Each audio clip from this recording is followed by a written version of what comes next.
The year was 1886, and autumn in the Wyoming Territory did not arrive gently. It came with a biting wind that scraped the high plains clean, promising a winter of iron.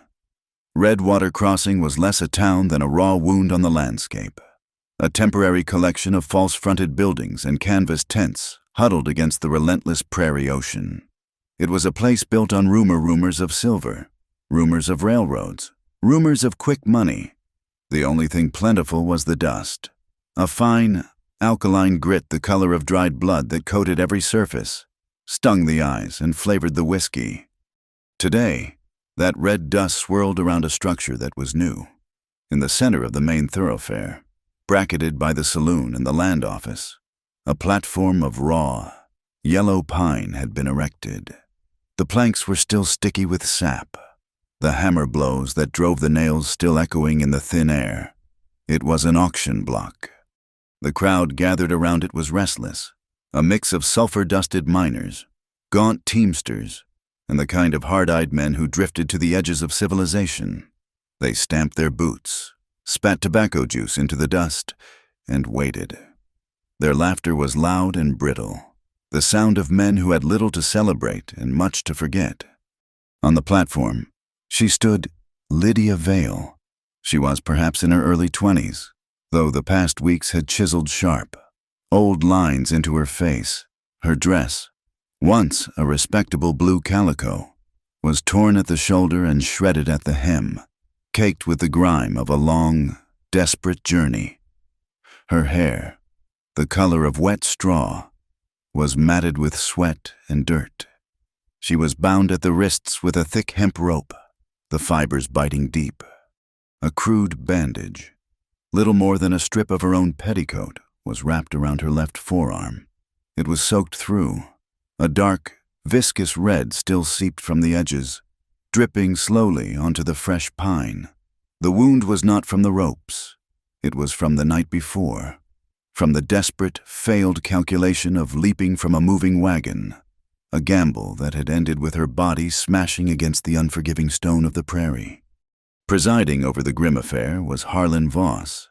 He was a thick man who favored a dark waistcoat and a silver watch chain, a veneer of respectability that fooled no one. He paced the platform with the forced confidence of a stage actor, his voice booming over the wind. "Gentlemen, your attention, if you please," he bellowed, raising his hands.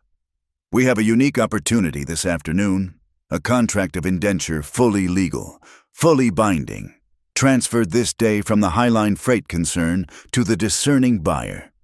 He was selling a human life, but he dressed it in the language of commerce. Contract, service, labor. The words were lies, thin as glass, and every man there knew it.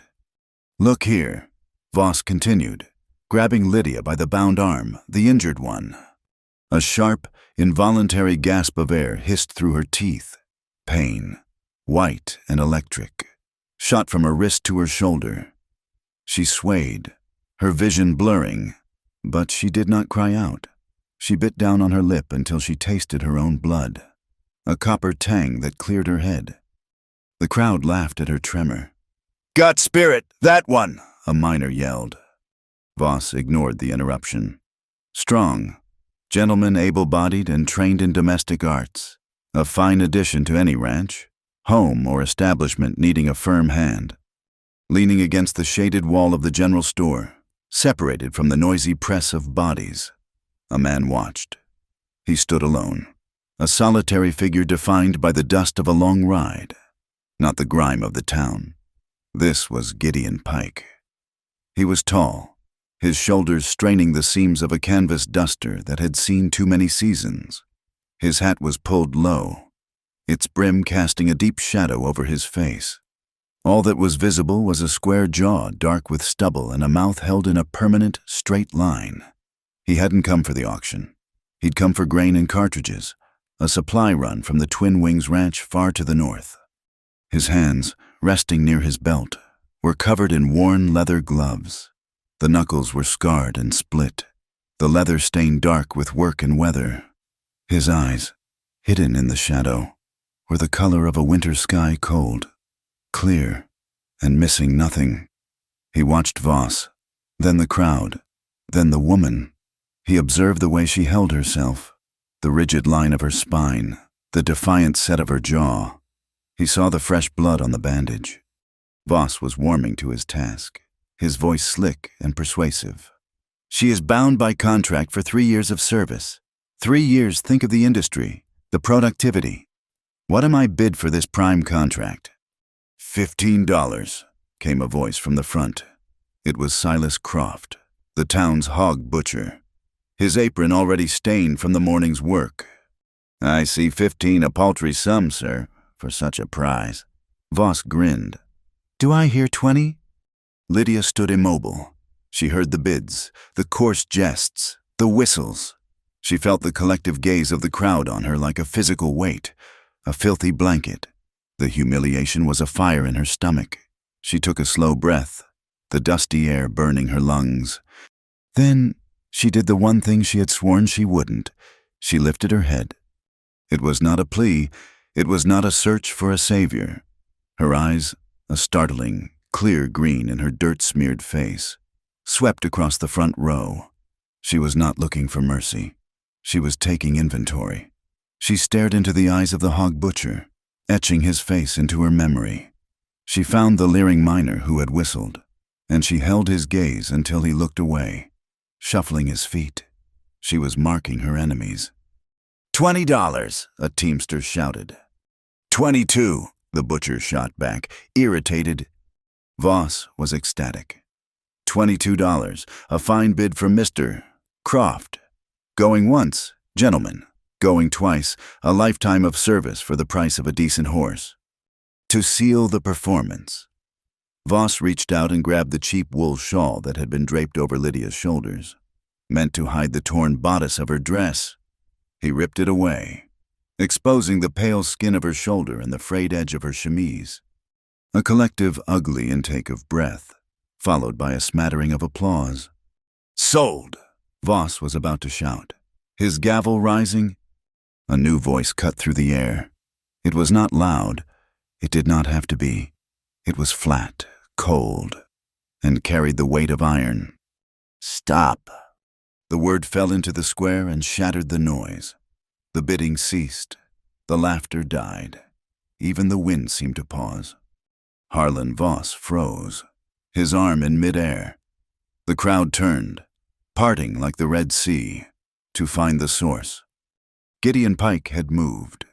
He had taken 2 long, deliberate strides away from the wall, emerging from the shadows into the harsh afternoon sun. I am not, Voss said, his professional smile wavering. In the habit of stopping, sir. The bid stands at 22. Gideon's gaze was not on Voss. It was fixed on the woman on the platform. He looked past her torn dress, past the blood and the dirt. He looked at the fury in her eyes. She is mine, Gideon said, his voice quiet but absolute. A nervous titter ran through the crowd. Voss regained his composure. Then you must bid. Sir, the price is $22. Gideon's eyes shifted, moving from Lydia to the auctioneer. I am not bidding. He took another step forward. She is mine, to protect. The silence that followed was total. Protect was not a word used in these transactions. It was a challenge. From the side of the platform, a large man stepped into view. He wore a tin star pinned to a greasy vest, his belly hanging low over a gun belt. This was Sheriff Maddox Gray, a man whose loyalty was tied to coin, not law. Gray looked at Gideon, sizing him up. He saw the duster, the exhaustion, the way the man's hands hung near the butt of his pistol. Then, Gray glanced at Harlan Voss. He gave a tiny, almost imperceptible nod. It was a signal. This is business. Finish it. Voss understood.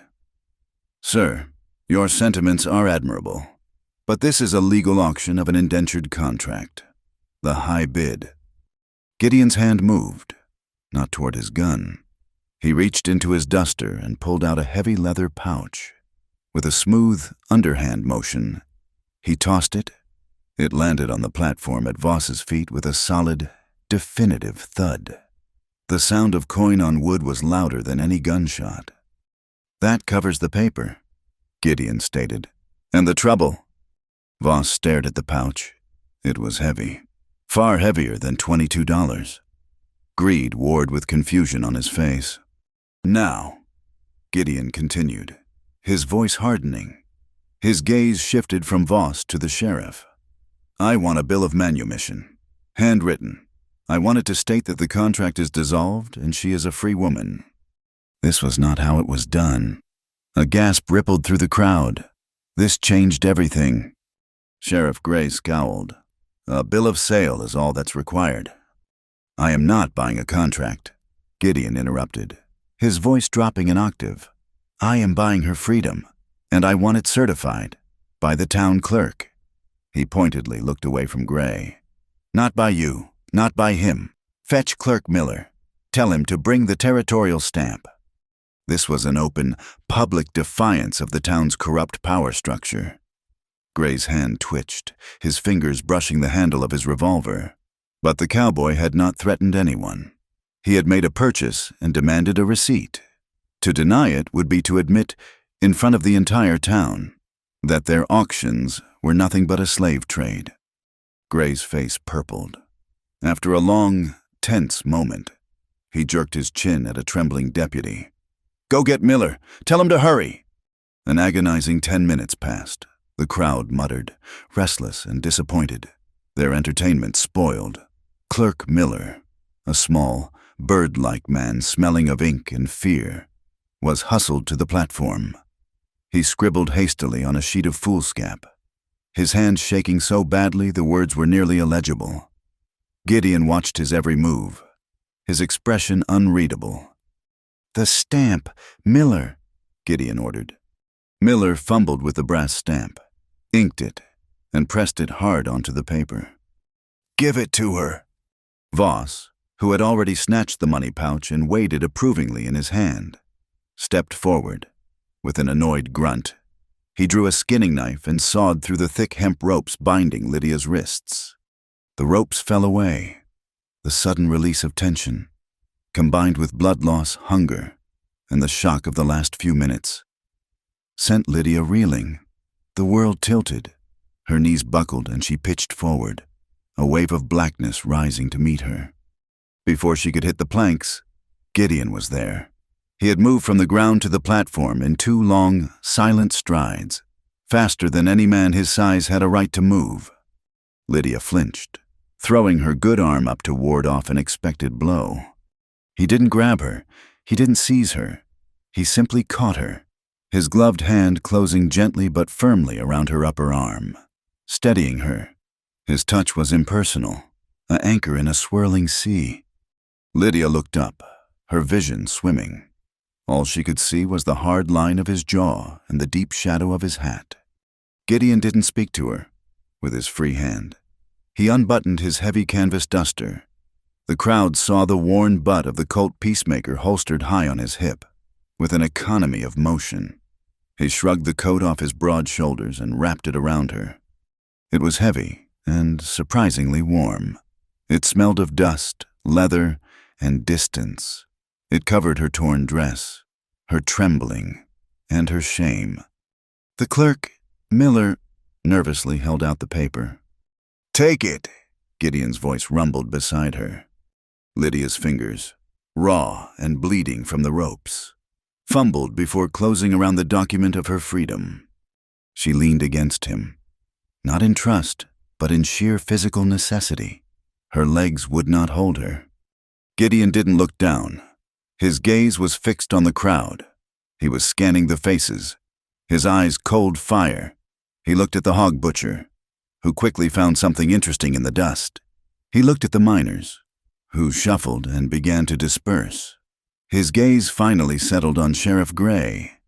His hand rested lightly on his belt. The message was clear. This one was not for sale. This one was not to be touched. "It's done," he said, the words meant only for her. Keeping his body between her and the town square, he guided her, step by agonizing step, off the platform of her humiliation. He half carried her toward the livery stable, his boots leaving deep prints in the red dust of Redwater Crossing. Gideon did not take her to the Territorial Hotel, with its thin walls and curious eyes. He did not take her to the sheriff's office, which would have been a delivery, not a rescue. He moved past the livery, supporting her weight, his duster a shroud that hid her from the lingering stares of the town's dregs. He kept to the alleyways, his boots making no sound in the thick dust, until they reached the northern edge of Redwater Crossing, where the town frayed into open prairie. There, set back near the cold, fast creek, was a leaning shack. It was built of salvaged timber and hope, and had once served as a quarantine hut during a smallpox scare 5 years prior. Now, it was the closest thing the town had to an infirmary. The door was unlocked. Gideon kicked it open. The single room inside was dark, smelling of dried herbs and wood smoke. A man with spectacles so thick they magnified his weary eyes looked up from a table where he was grinding something in a mortar. "Doc," Gideon said. It was not a request. "She needs stitching, now." Lydia must have lost consciousness again. The next thing she knew, the world was reduced to 3 distinct sensations: the sharp, agonizing pull of a needle passing through the flesh of her forearm, the overpowering, clean sting of carbolic acid, and the deep, radiating warmth of a pot-belly stove blazing in the corner. She was lying on a narrow cot, covered by a rough wool blanket. Her torn calico dress was gone, replaced by a simple, oversized cotton shirt that was stiff with lye. The man with the thick glasses was bent over her arm, his movements quick and efficient. "Hold still, miss," he murmured, his voice as dry as autumn leaves. The gash was filled with gravel and filth. Had to clean it deep. This will be the last stitch. Lydia inhaled sharply, her knuckles white as she gripped the edge of the cot. The final pull of the silk thread was a white-hot flash of pain. He snipped the thread. "Done." He began applying a clean, thick bandage, wrapping it tightly from her wrist to her elbow. "She's lost a fair amount of blood. Needs rest, broth, if you can find any." I gave her a small dose of laudanum for the pain, but she'll feel this in the morning. Lydia pushed herself up onto her good elbow, her head swimming. I have no money, sir. I cannot pay you." The doctor did not look at her. He looked past her, toward the stove. Gideon stood there, a tall silhouette against the flames, his duster back on, his hat still low. "It's paid," Gideon said. The doctor nodded, snapped his worn leather bag shut, and grabbed his coat. "Keep her warm. Keep her quiet. I'll be back at dawn to check the dressing, if the fever comes. Send for me." He left without another word, a ghost drifting out into the night. Silence descended, absolute and heavy, broken only by the crackle of the stove and the high, lonely howl of the wind buffeting the thin walls. Lydia looked at the man by the fire. He was watching her, his face unreadable in the shadows. "You paid him. You paid Voss. You bought that paper." Her voice was rough, cracking with thirst and strain. "I have nothing. I don't want your pity." Gideon pushed his hat back slightly, just enough for the flickering firelight to catch the cold clarity of his eyes. "It wasn't pity," he said, his voice a low rumble. "It was preservation." The word hung in the air. Not rescue, not kindness, preservation, like one might preserve a vital piece of evidence or a valuable asset. It was a cold, hard word, and in its coldness, she found a strange comfort. Pity was for the weak. Preservation was for something worth keeping. He stepped forward, holding a tin cup of water. "Drink." It was an order, but not an unkind one.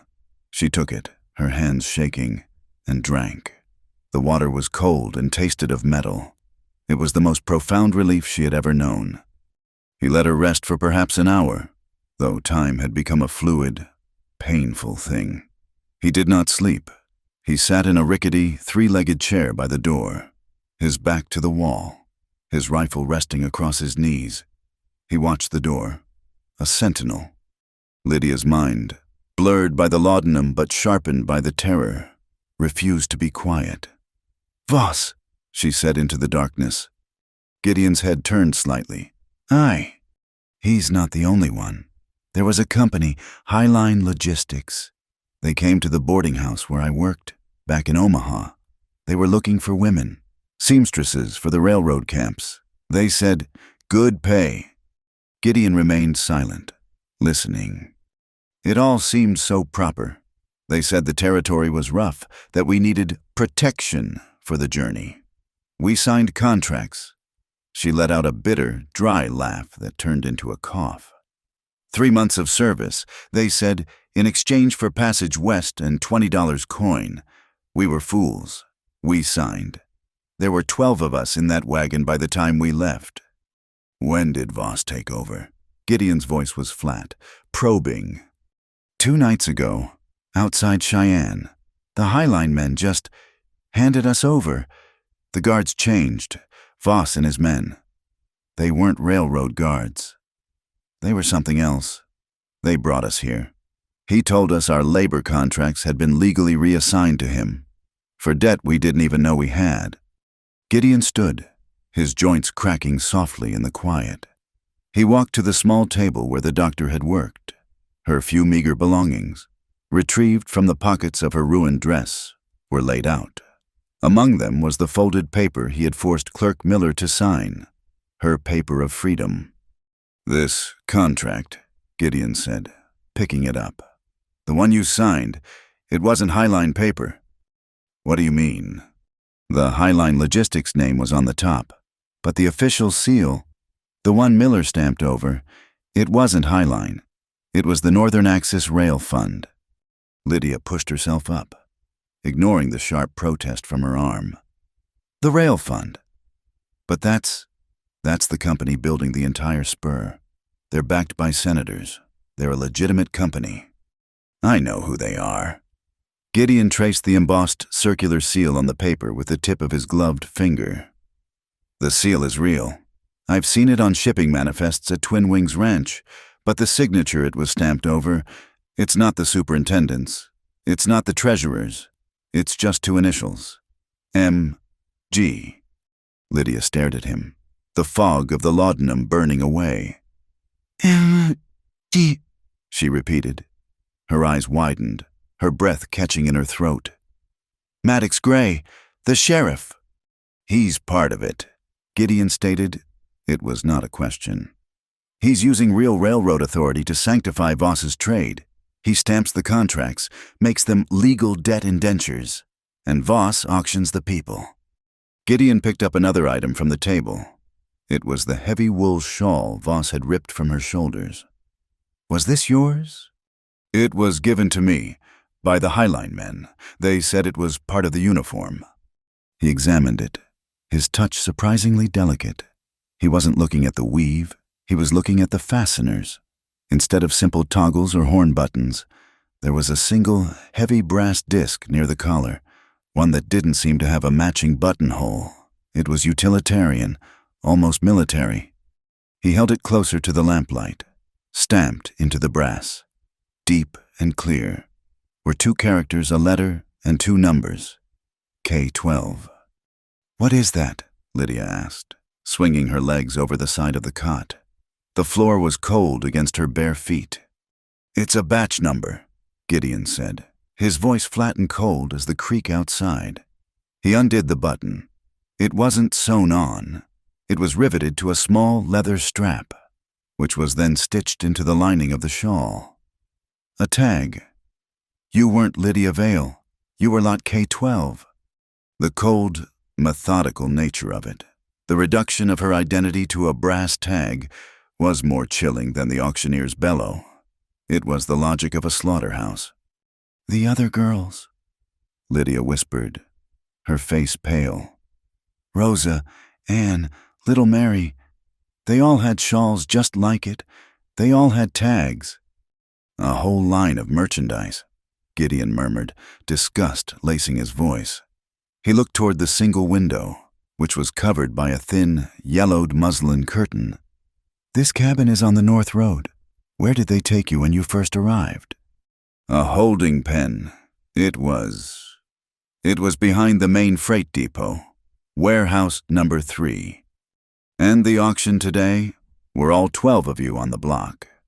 Lydia shook her head, a fresh wave of sickness rising in her. "No, just me.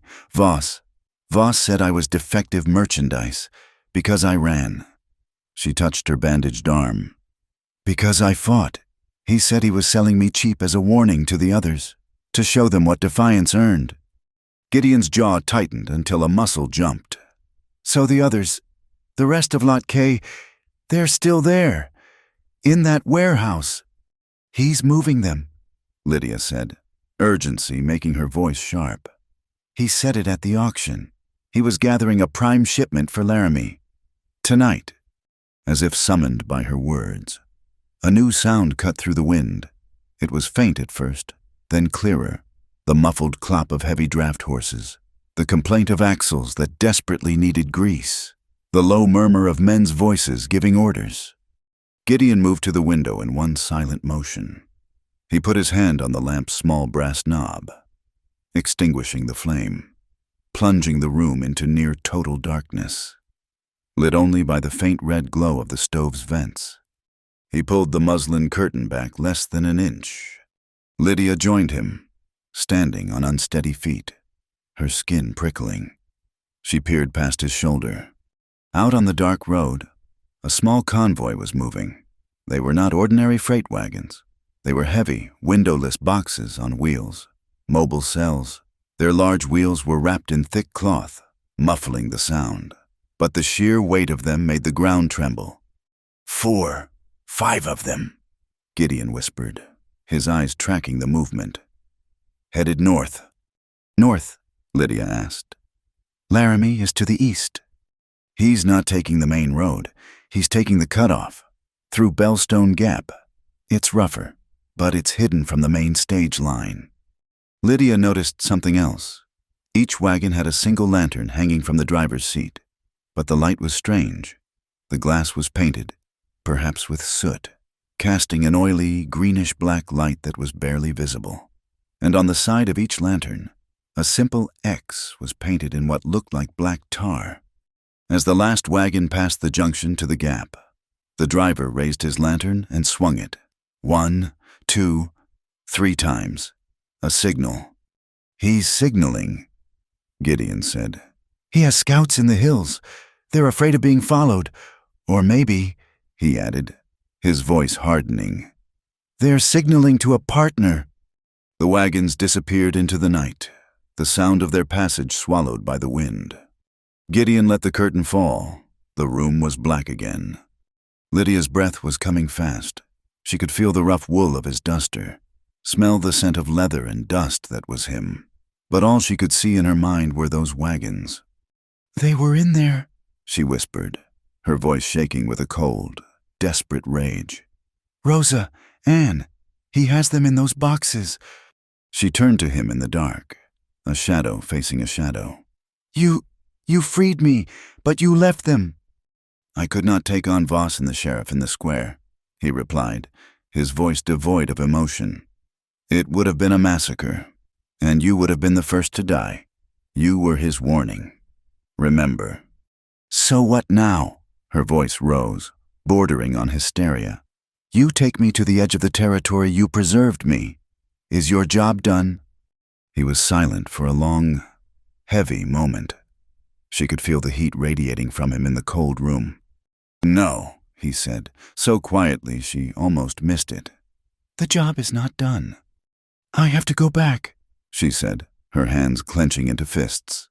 The pain in her arm flared, but she welcomed it. It was fuel. "I have to get them out. I know their names. I know their faces. They are not Lot K. They are women, and they are trapped." She straightened, standing on her own, pushing away from the wall. "When I can stand, when this arm is healed enough to hold a rope, or a gun, I am going back for them. You have my paper. You are free to go." Gideon turned, a tall shadow against the dying red light of the stove. "You go back, you die. You go back alone. You die before you even reach the warehouse. Voss and Gray own this town. They own the law." "Then what?" she cried, her voice finally breaking with frustration. "We let them. We let him sell them like cattle." "No." He struck a match. The sudden sulfur flare illuminated his face for a split second. Hard planes, a grim mouth, and eyes that held a fire of their own. He lit the lamp, but kept the flame low. "We don't go back in the dark. We don't challenge them with guns we don't have. We do this in the light. We dismantle them. We expose the rot. From the Northern Axis Rail Fund down to the man who sweeps the floor of that warehouse. We turn the town against them. We use their own evidence, their own K-12 buttons, their own signal lanterns, against them." He looked at her, his assessment complete. "You have the mind for it. You remembered the names. You remembered the seal. I have the strength for it. Together, we might have the chance." It was a pact, an agreement forged in a cold, dark room, smelling of carbolic acid and blood. "When I can stand," Lydia repeated, her voice steady now. "We will tear down Harlan Voss and his sheriff." A sudden, violent thwack echoed through the cabin. It was the sound of a giant axe splitting dry wood, instantaneous and shocking. Gideon moved faster than she thought possible. He shoved Lydia hard against the wall, covering her body with his own as the lamp on the table exploded in a shower of glass and burning kerosene. The small room was plunged into total, suffocating darkness. "What was that?" Lydia gasped, her heart hammering against his chest. Gideon didn't answer. He was listening, his head turned toward the porch. "Stay down, don't move." He crept to the door, his pistol now in his hand, the metal gleaming faintly in the stove light. He eased the door open a crack. The wind was howling. The porch was empty. Then he saw it, embedded deep in the wooden porch post, right where the lamplight had illuminated his silhouette a moment before, was a heavy-caliber bullet. It hadn't been a stray shot. It had been aimed. Splinters of wood from the post, flung by the bullet's impact, littered the floor near the shattered smoking lamp. Gideon slowly closed the door and slid the heavy iron bolt across it. He turned back to her in the dark. "A welcome," he said, his voice a low, cold growl. "From Sheriff Gray. He's letting us know we've been preserved, but we are not safe." Gideon did not wait for Gray to send a second bullet. The moment the bolt was thrown, he grabbed Lydia's good arm. "He knows we are here. We cannot stay." "Where?" Lydia's voice was a strained whisper, the shock of the gunshot rattling her. "A place where the law does not go." He moved with a hunter's economy. He kicked dirt onto the small kerosene fire, plunging the room into near total darkness, save for the faint red glow of the stove. He grabbed the tin canteen, his rifle, and the small cluster of items from the table, her paper of freedom, the K-12 brass button, and the doctor's remaining laudanum. He stuffed them into his saddlebag. "The back window," he ordered. "It is not boarded." He wrenched the simple wooden shutter open, revealing a black square of night. The cabin was built on a slight rise, and the ground fell away sharply to the creek bed, some 6 feet below. The wind was a solid wall of sound. "He will expect the door. He will not expect this." He dropped the saddlebag, then swung his legs out. He landed softly in the loose scree. He looked up, his face a pale shadow. "Come, I will catch you." Lydia hesitated for only a second. She trusted the pact, not the man. She swung her legs over the sill, her bandaged arm held tight to her chest. She let go, falling into the blackness. He caught her, his strength astonishing. He absorbed her weight without a sound, steadying her as her feet found the unstable ground. "Follow the creek," he whispered, his mouth close to her ear. "Do not run. Walk. Sound carries. Place your feet heel to toe and stay in the shadow of the bank." He led the way, moving with a silent, lupine grace. Lydia followed, her heart hammering against her ribs so hard she feared it would be heard. Every scrape of her boot on gravel felt like a cannon shot. Her arm throbbed, a deep, hot pulse that matched the rhythm of her fear. They moved upstream, away from the town, away from the road to Bellstone Gap, deeper into the uninhabited folds of the high prairie. They walked for what felt like hours, the cold water of the creek seeping into her thin shoes, numbing her feet. Gideon never looked back, but she knew he was aware of her every step. He paused only when the terrain forced her to climb, his gloved hand appearing out of the dark to provide a solid, impersonal grip that hauled her up a rock face or over a fallen log. Finally, as the first hint of a bruised gray light began to stain the eastern sky, he stopped. They stood before a high, sheer cliff of pale rock. It looked like a dead end. Gideon pushed aside a thick curtain of dried, thorny brush, revealing a dark, narrow split in the stone, barely wide enough for a man to pass. "Where are we?" Lydia breathed, exhausted and freezing.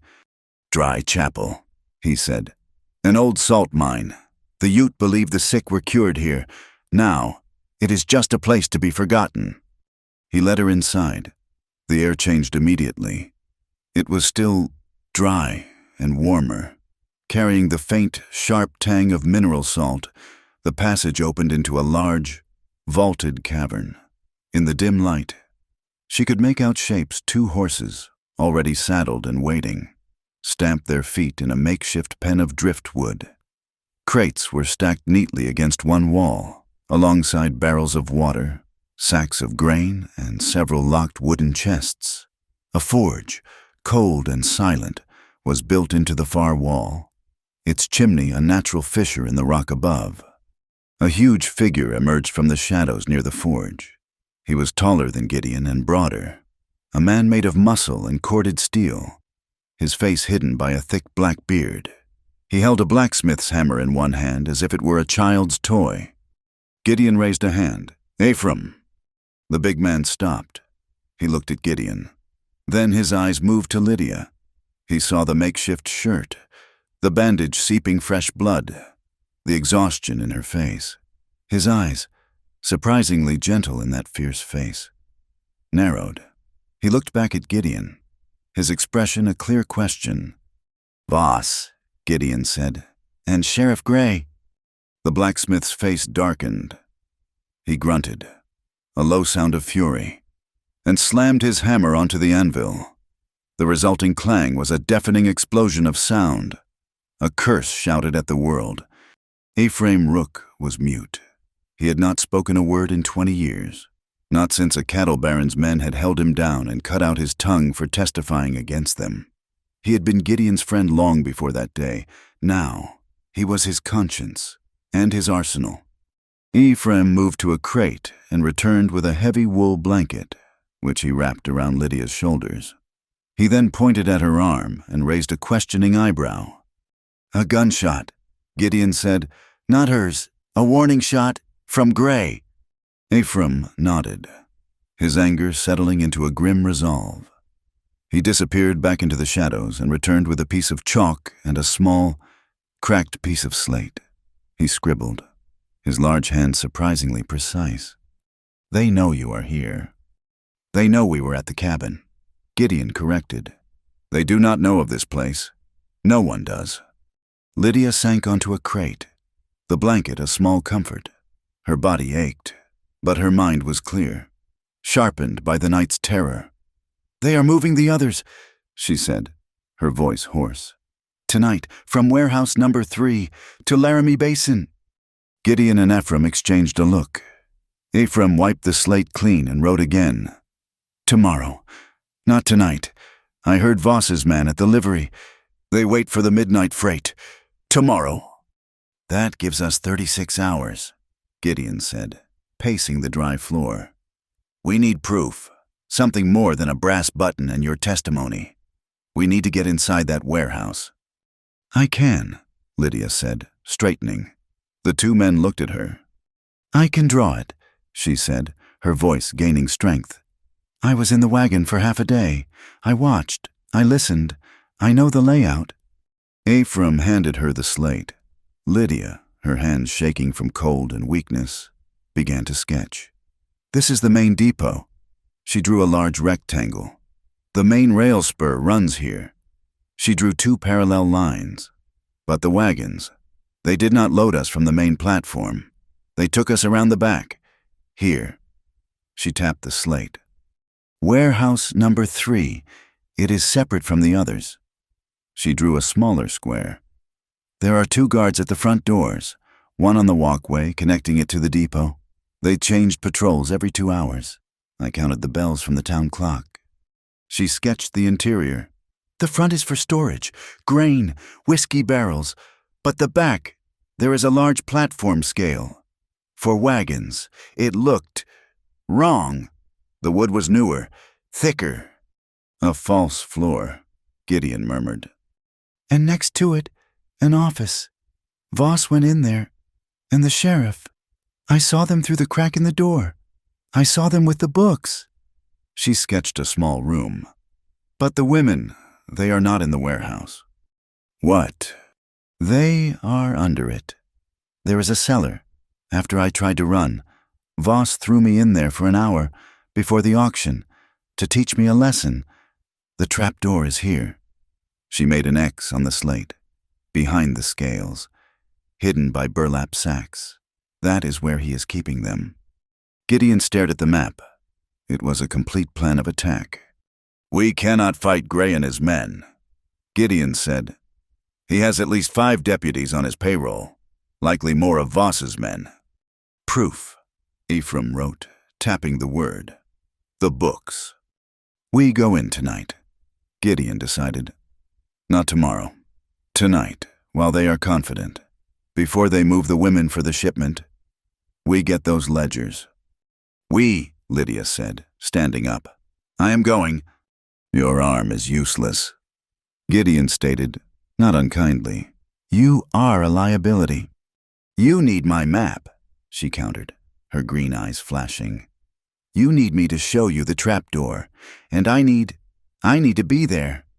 Gideon looked at her for a long, hard moment. He saw the pain, the exhaustion, and the iron-hard resolve beneath it. He nodded. Once. But you will not go in unarmed, he said. He went to one of the locked chests and opened it with a key from his pocket. It was full of weapons. Not just his own, but several rifles, shotguns, and boxes of ammunition.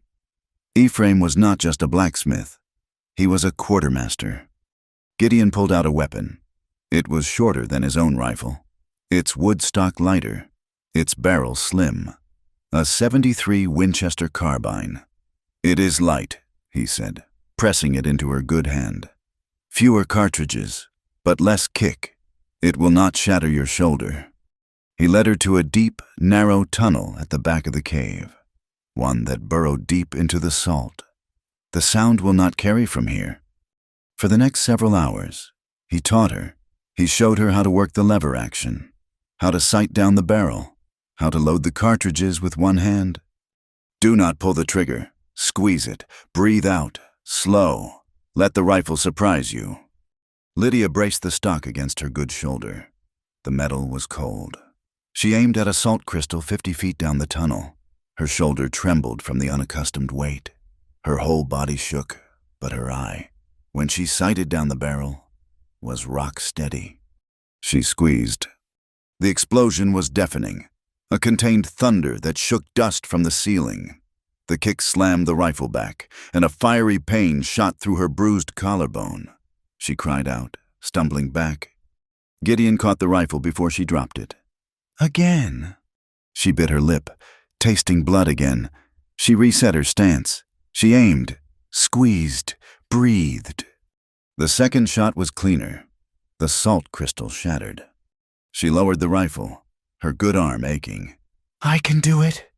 See that you do, Gideon said, because if you have to use this, you will only have one chance. Night fell again. The rail yard at Redwater Crossing was a labyrinth of shadows, smelling of coal smoke, creosote, and cold iron. Ephraim had remained at the cave, a fallback in case of disaster. Gideon and Lydia moved like ghosts, keeping to the dark spaces between the long, silent freight cars. They reached the alley behind the main depot. Warehouse number 3 loomed before them, a dark, windowless block, as Lydia had said. 2 guards stood at the front, silhouetted by the light from the main thoroughfare. Gideon led her to the rear, to a heavy loading door bolted from the outside. He handed her the carbine. "Watch the alley. 1 shot, in the air. Then run back to the chapel. Do not wait for me." Gideon. Watch the alley. He produced a long, flat pry bar from inside his duster. He jammed it into the space between the door and the frame. He put his shoulder into it and heaved. The sound was a sharp, tearing crack of splintering wood. The bolt shot from the rotten frame. They froze. The wind whistled. From the front of the building, they heard a muffled voice. "What was that?" "Just the wind. Arnie, keep your shirt on." Gideon slipped the door open, and they were inside. The darkness was absolute. The air was thick with the smell of spilled grain, tobacco, and another, fainter, metallic smell. The smell of fear. Lydia put her good hand on the back of Gideon's duster, guiding him. "Straight ahead, past the large sacks. The scales are on the left." They reached the open space. Gideon struck a match, shielding it with his body. He lit a small, dark lantern. Its glass smoked so it cast only a pinprick of light. They saw the platform scale, and behind it, the small, clapboard office. The door was locked with a simple padlock. Gideon shattered it with 1 blow from the pry bar. The office was tiny, containing only a desk, a chair, and a large iron safe. "The books were not in a safe," Lydia whispered, frustrated. "They were on the desk. He must have moved them." Gideon shone the light on the desk. Inkwells, a stack of blank shipping forms, and a smaller, leather-bound book, a tally book. Lydia seized it. She opened it. Her eyes scanned the neat, spidery script. Her breath hitched.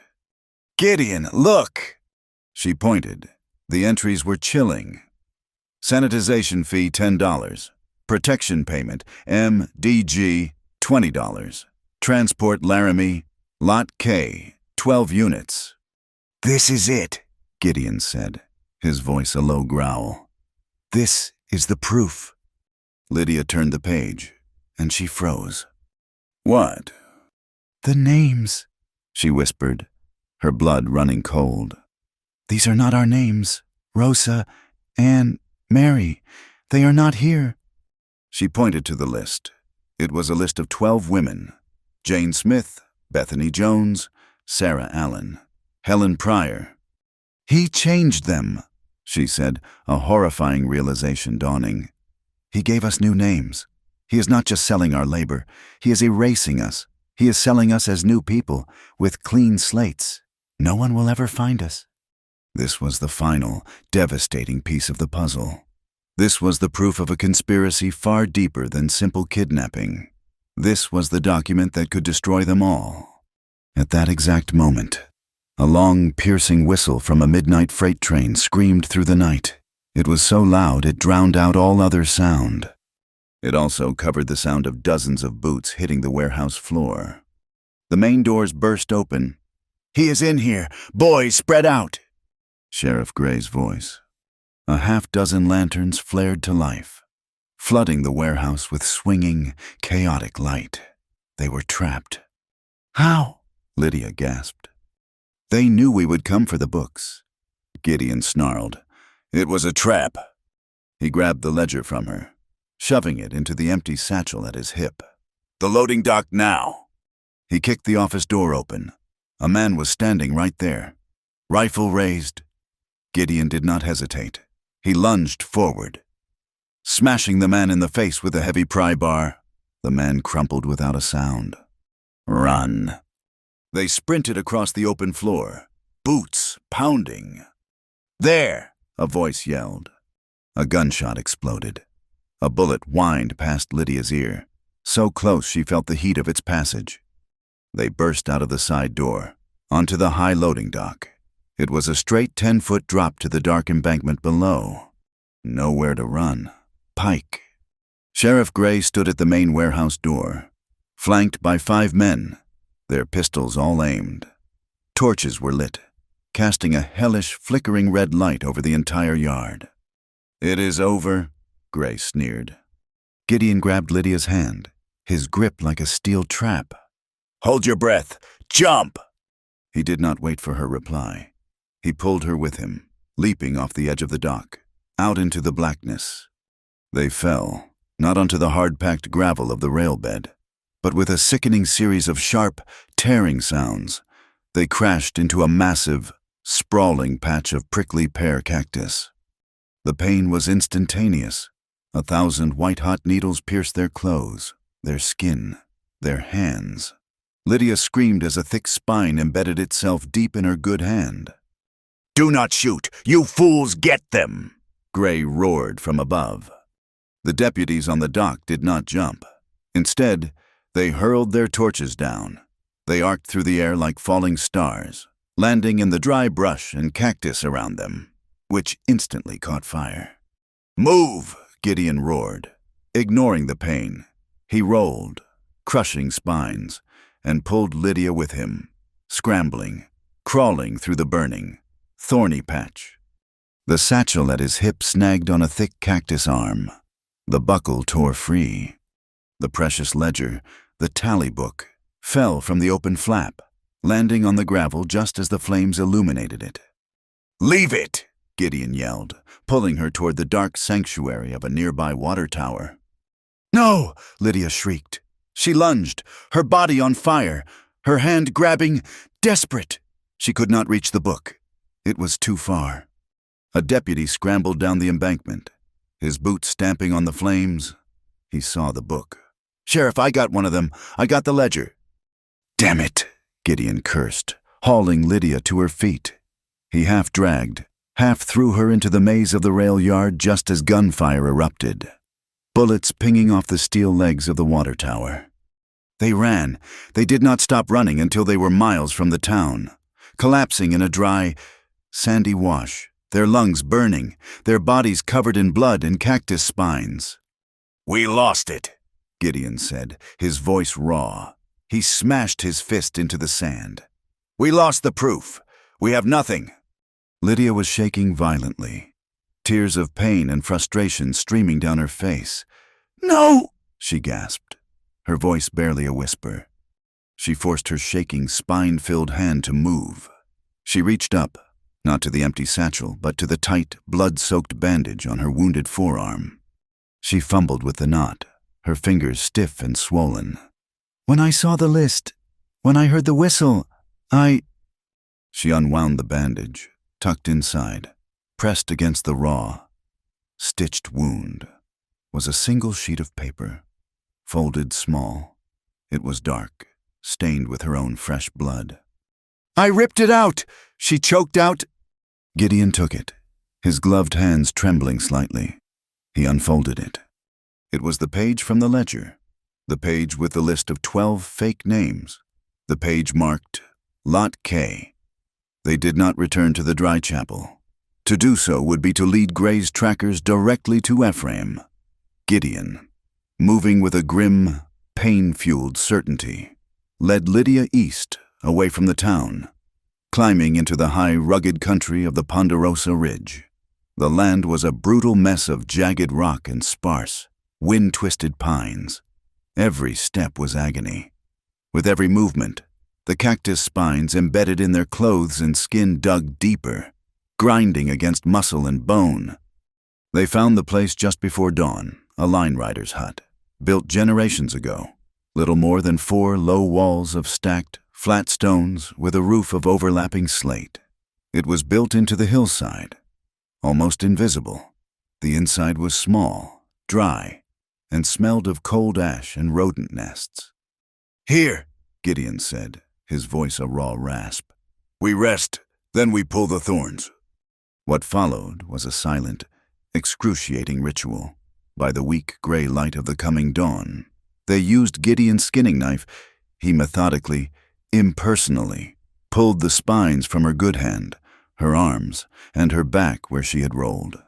His touch was clinical, his grip firm as he braced her against the pain. She did not cry. She bit down on a piece of leather from his saddlebag until her jaw ached.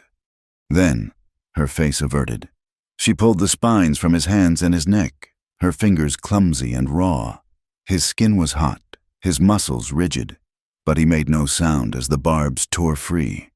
When it was done, the small stone floor was littered with dark, vicious-looking thorns, and the air was thick with the coppery smell of their mingled blood.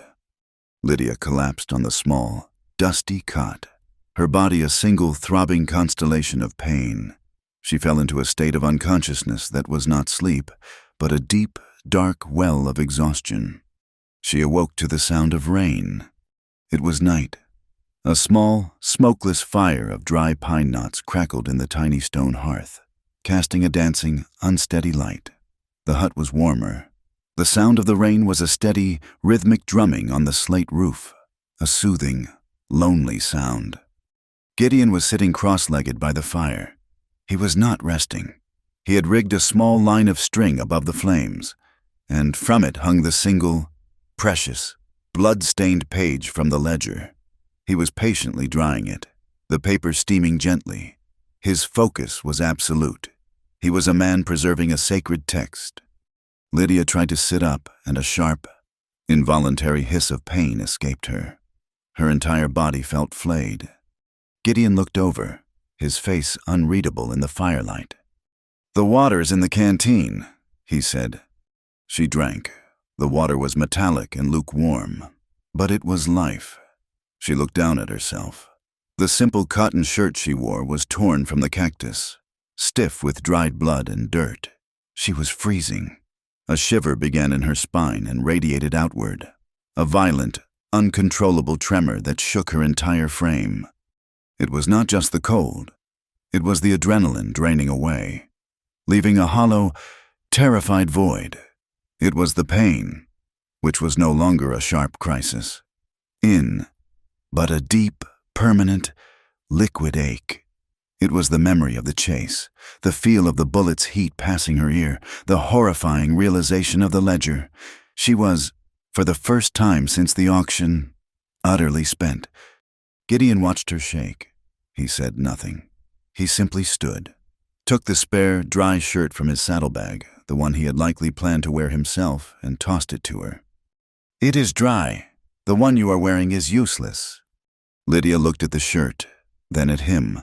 The simple act of undressing, of exposing her bruised and torn skin, felt like an impossible, surrendering act. As if he read her mind, he spoke again, his voice flat. "I am turning my back. I will feed the horses."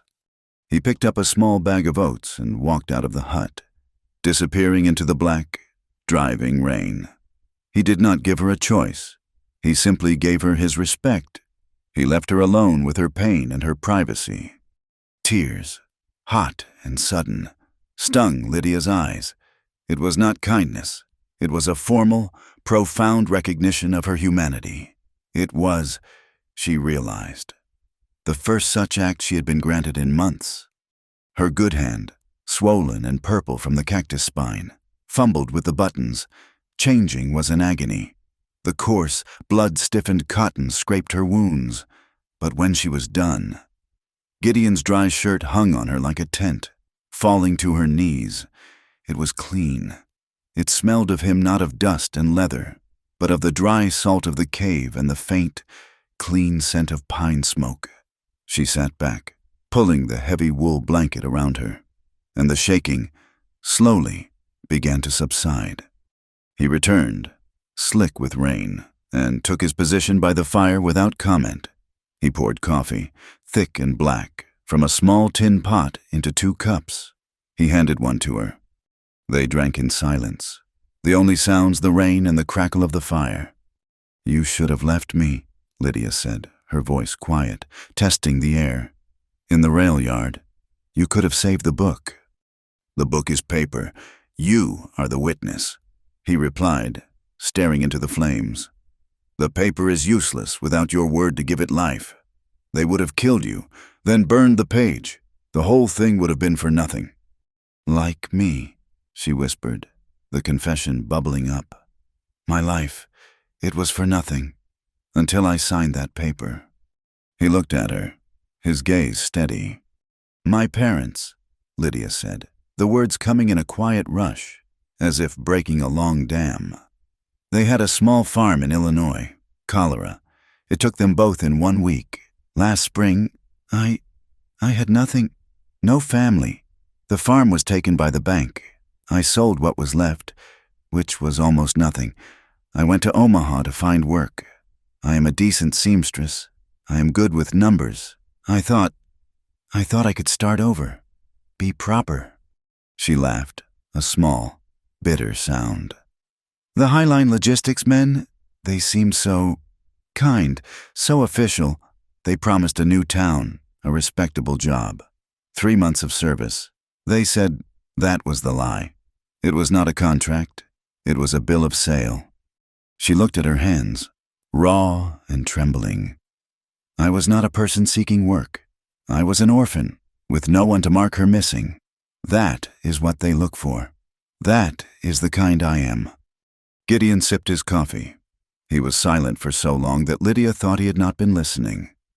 When he finally spoke, his voice was lower, rougher, as if it were being dredged up from a deep, cold place. "I was a husband," he said. The words shocked Lydia into stillness. She had not considered him as anything other than what he was, a protector, a force, a shadow.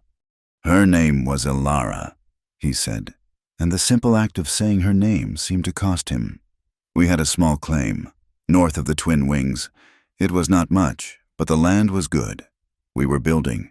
The first winter, it was hard. Harder than any I have seen, before or since. The snow came in October and did not leave until May. We were trapped. The fever came in January." He paused, his knuckles white around his tin cup. "She was small, but she was strong, stronger than me. But the fever did not care. It burned her up. It took 3 weeks. 3 weeks of me holding her hand, bathing her face, while she wasted away. By the end, she did not know me." He stared at the ledger page, which was now dry. The spidery script clear and dark. The bloodstain on the corner like a second, defiant signature. "I buried her myself. I could not dig deep. The ground was iron. I had to cover the grave with stones to keep the wolves off." He took a breath. The first one she had noticed. "When the thaw came, I left. I sold the claim to the ranch. I kept my gun, my horse, and my saddle. I have been at Twin Wings ever since." He finally looked at her, his eyes not cold, but empty, burned clean by an old fire. "I do not save people. Lydia, I am not a hero. I did not step forward for you. I stepped forward because Harlan Voss and Maddox Gray, they are the fever. They are the winter. They are the chaos that eats the world. I am just a man who knows what happens when you let the wrong things stand. I draw a line. That is all I know how to do." A new silence settled between them. It was no longer the silence of strangers. It was the silence of two people who had seen the bottom of the world and had confessed it to each other. "So," Lydia said, her voice soft but steady, "we are not a rescue. We are a line." "Aye. Then we need rules." Gideon raised an eyebrow. I am not what you bought. I am not bound to you by that paper, or by gratitude," she said, her voice gaining strength. "You did not save me. You, as you said, preserved a witness. This is a partnership, and partnerships have rules." "Go on." "Rule 1, Lydia said, holding up a finger on her good hand. "We do not lie to each other, ever. Not a small lie to spare feelings, not a lie of omission. The truth, it is all we have. Voss and Gray live on lies. We will not." Gideon nodded. "Fair. Rule 2, Every decision we make, every action we take, is for one purpose: the safety and freedom of the women in that cellar. Not for revenge, not for our own anger. For them. That is the mission. The mission, he agreed. And Rule 3, she hesitated. This one the most difficult. You cannot use what you did for me, and I cannot use what I am to you. There is no debt. Gratitude is a poison. It makes people weak. I will work with you. I will fight with you. I will stand with you. But not because I owe you, but because it is right. Gideon looked at her, and for the first time, a small, almost imperceptible softening happened at the corners of his mouth. It was not a smile. It was something deeper. It was recognition. No lies. The mission first. No debt. He held out his gloved, scarred hand. A hard bargain. Lydia Vale, but a fair one. Lydia looked at his hand. She did not take it. Instead, she reached out, her own swollen, wounded hand, and slowly, deliberately, placed it on top of his. It was not a handshake. It was not a plea for help. It was a gesture of solidarity. A statement. I am here. I am equal. I am in this. His hand was warm, his skin calloused even through the glove. Her hand was cold and trembling. He did not pull away. He did not turn his hand over to grip hers. He simply let it rest there. A quiet, powerful anchor. The touch lasted only a moment, but it changed the air in the hut. The pact was sealed. As if to mark the moment, a new sound cut through the rain.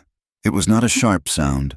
It was a low, resonant thrum, a deep, musical chime, like a heavy, hollow stone being struck by a wooden mallet. It came from far down the ridge, to the west. Gideon was on his feet instantly. The moment of peace shattered. He went to the doorway, peering into the rain. "What is that?" Lydia asked, pulling the blanket tighter. "Ephraim," Gideon said. "He has lookouts. He hangs stone chimes in the passes. That one. That is the Bellstone Gap signal." He listened intently. The chime came again. 3 distinct, low notes, followed by a pause, then one high, sharp clack. Gideon's entire body tensed. "Damn him!" What is it?" "The convoy, the one we saw last night. It is not going to Laramie Basin. Not yet." "What do you mean?" "The signal. 3 low, 1 high. It means the convoy has changed its route. It has turned back. It is not on the main road. It is taking the old logging trail. It is headed for the Crow's Timber Bridge." "Why?" Lydia asked, confused. "Why would they turn back?" "They are not turning back. They are rerouting." Gideon began to bank the fire, his movements quick and urgent. "And there is only one reason to take that bridge. It is the fastest, most hidden route. To the main depot. They are not shipping the women out tomorrow. They are shipping them out tonight. Now." He grabbed his rifle. "They know we have the page. They know we have the list. Gray is not waiting for us to act. He is cutting his losses. He is moving the evidence." He looked at Lydia. The time for rest was over. "We cannot stop them at the bridge. They are too many," he said. "So, what do we do?" Lydia asked, her voice clear, her fear replaced by the cold, hard logic of their new pact. Gideon slung his rifle over his shoulder and looked at the small, blood-stained page, now dry and safe in his satchel. "They think we are running. They think we are hiding in the dark, in the rocks. They are wrong." He looked at her, his winter eyes clear. "We do not stop the convoy. We go back to the town. We go back to Redwater. He wants to play in the shadows. Fine, but we will end this in the light. Tomorrow, at dawn. We are going to break their chains in the middle of the street."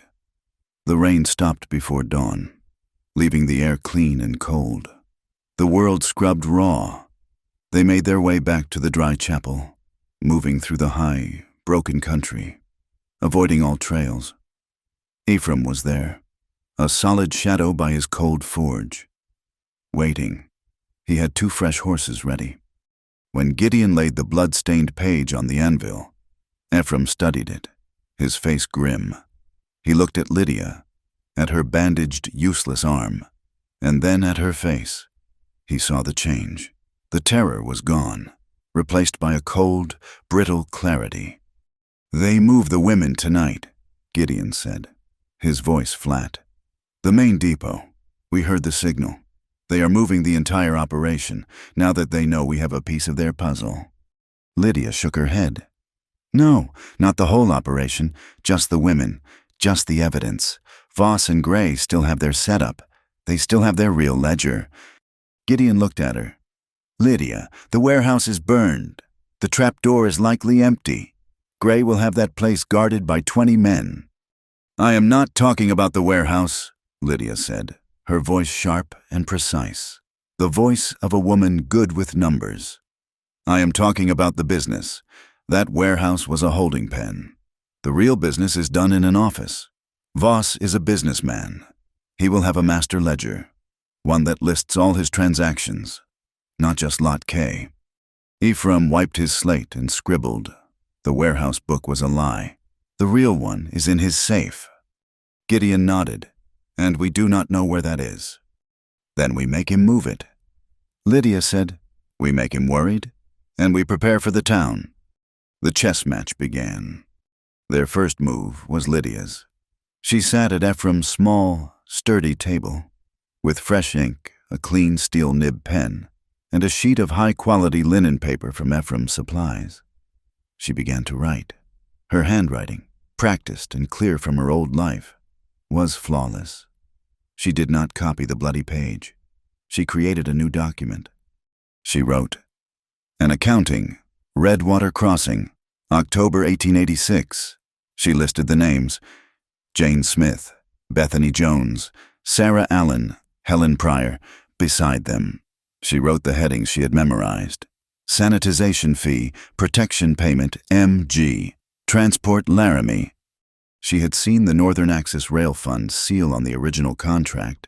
She described it to Ephraim: the eagle, the shield, the circle of stars. Ephraim, with a block of soft wood and a carving knife, began to work. He was not a forger, so he did not try to make a perfect copy. He made a deliberate forgery, one that looked real to a quick glance, but was crude upon inspection. He carved an eagle with no head. Lydia pressed the wooden stamp into the ink and then onto the paper, right over her neat script. It was a document designed to look like a desperate fake. It was bait. Gideon's move was next. He rode into Redwater Crossing at high noon. The town was buzzing. The failed raid, the fire at the depot, it was all anyone spoke of. Gray's deputies, jumpy and irritable, were on every corner. Gideon did not go to the saloon. He went to the Elston Bank. He walked in, his spurs loud on the tile floor, and saw exactly who he was looking for. Harlan Voss, standing by the manager's desk, his face puffy with anger. "Pike!" Voss spat, his hand moving to his coat. "I hear you had a fire," Gideon said, his voice loud enough for the entire bank to hear. "I hear you lost your stock, your business." "Lies," Voss hissed. "A small setback. What do you want?" "I am a man who respects a secure business," Gideon said, leaning on the counter. "I was impressed with your efficiency, but I hear you lost your books. A man who cannot hold on to his ledger cannot be trusted with my coin." Voss's face went purple. His arrogance, the one thing Gideon was counting on, swelled to the surface. "You think that little fire hurt me? You think that one spoiled ledger was my business, fool? My accounts are more secure than this bank." "I doubt it," Gideon said, turning to leave. "My office," Voss snapped, taking the bait. "Behind the Red Slipper Saloon.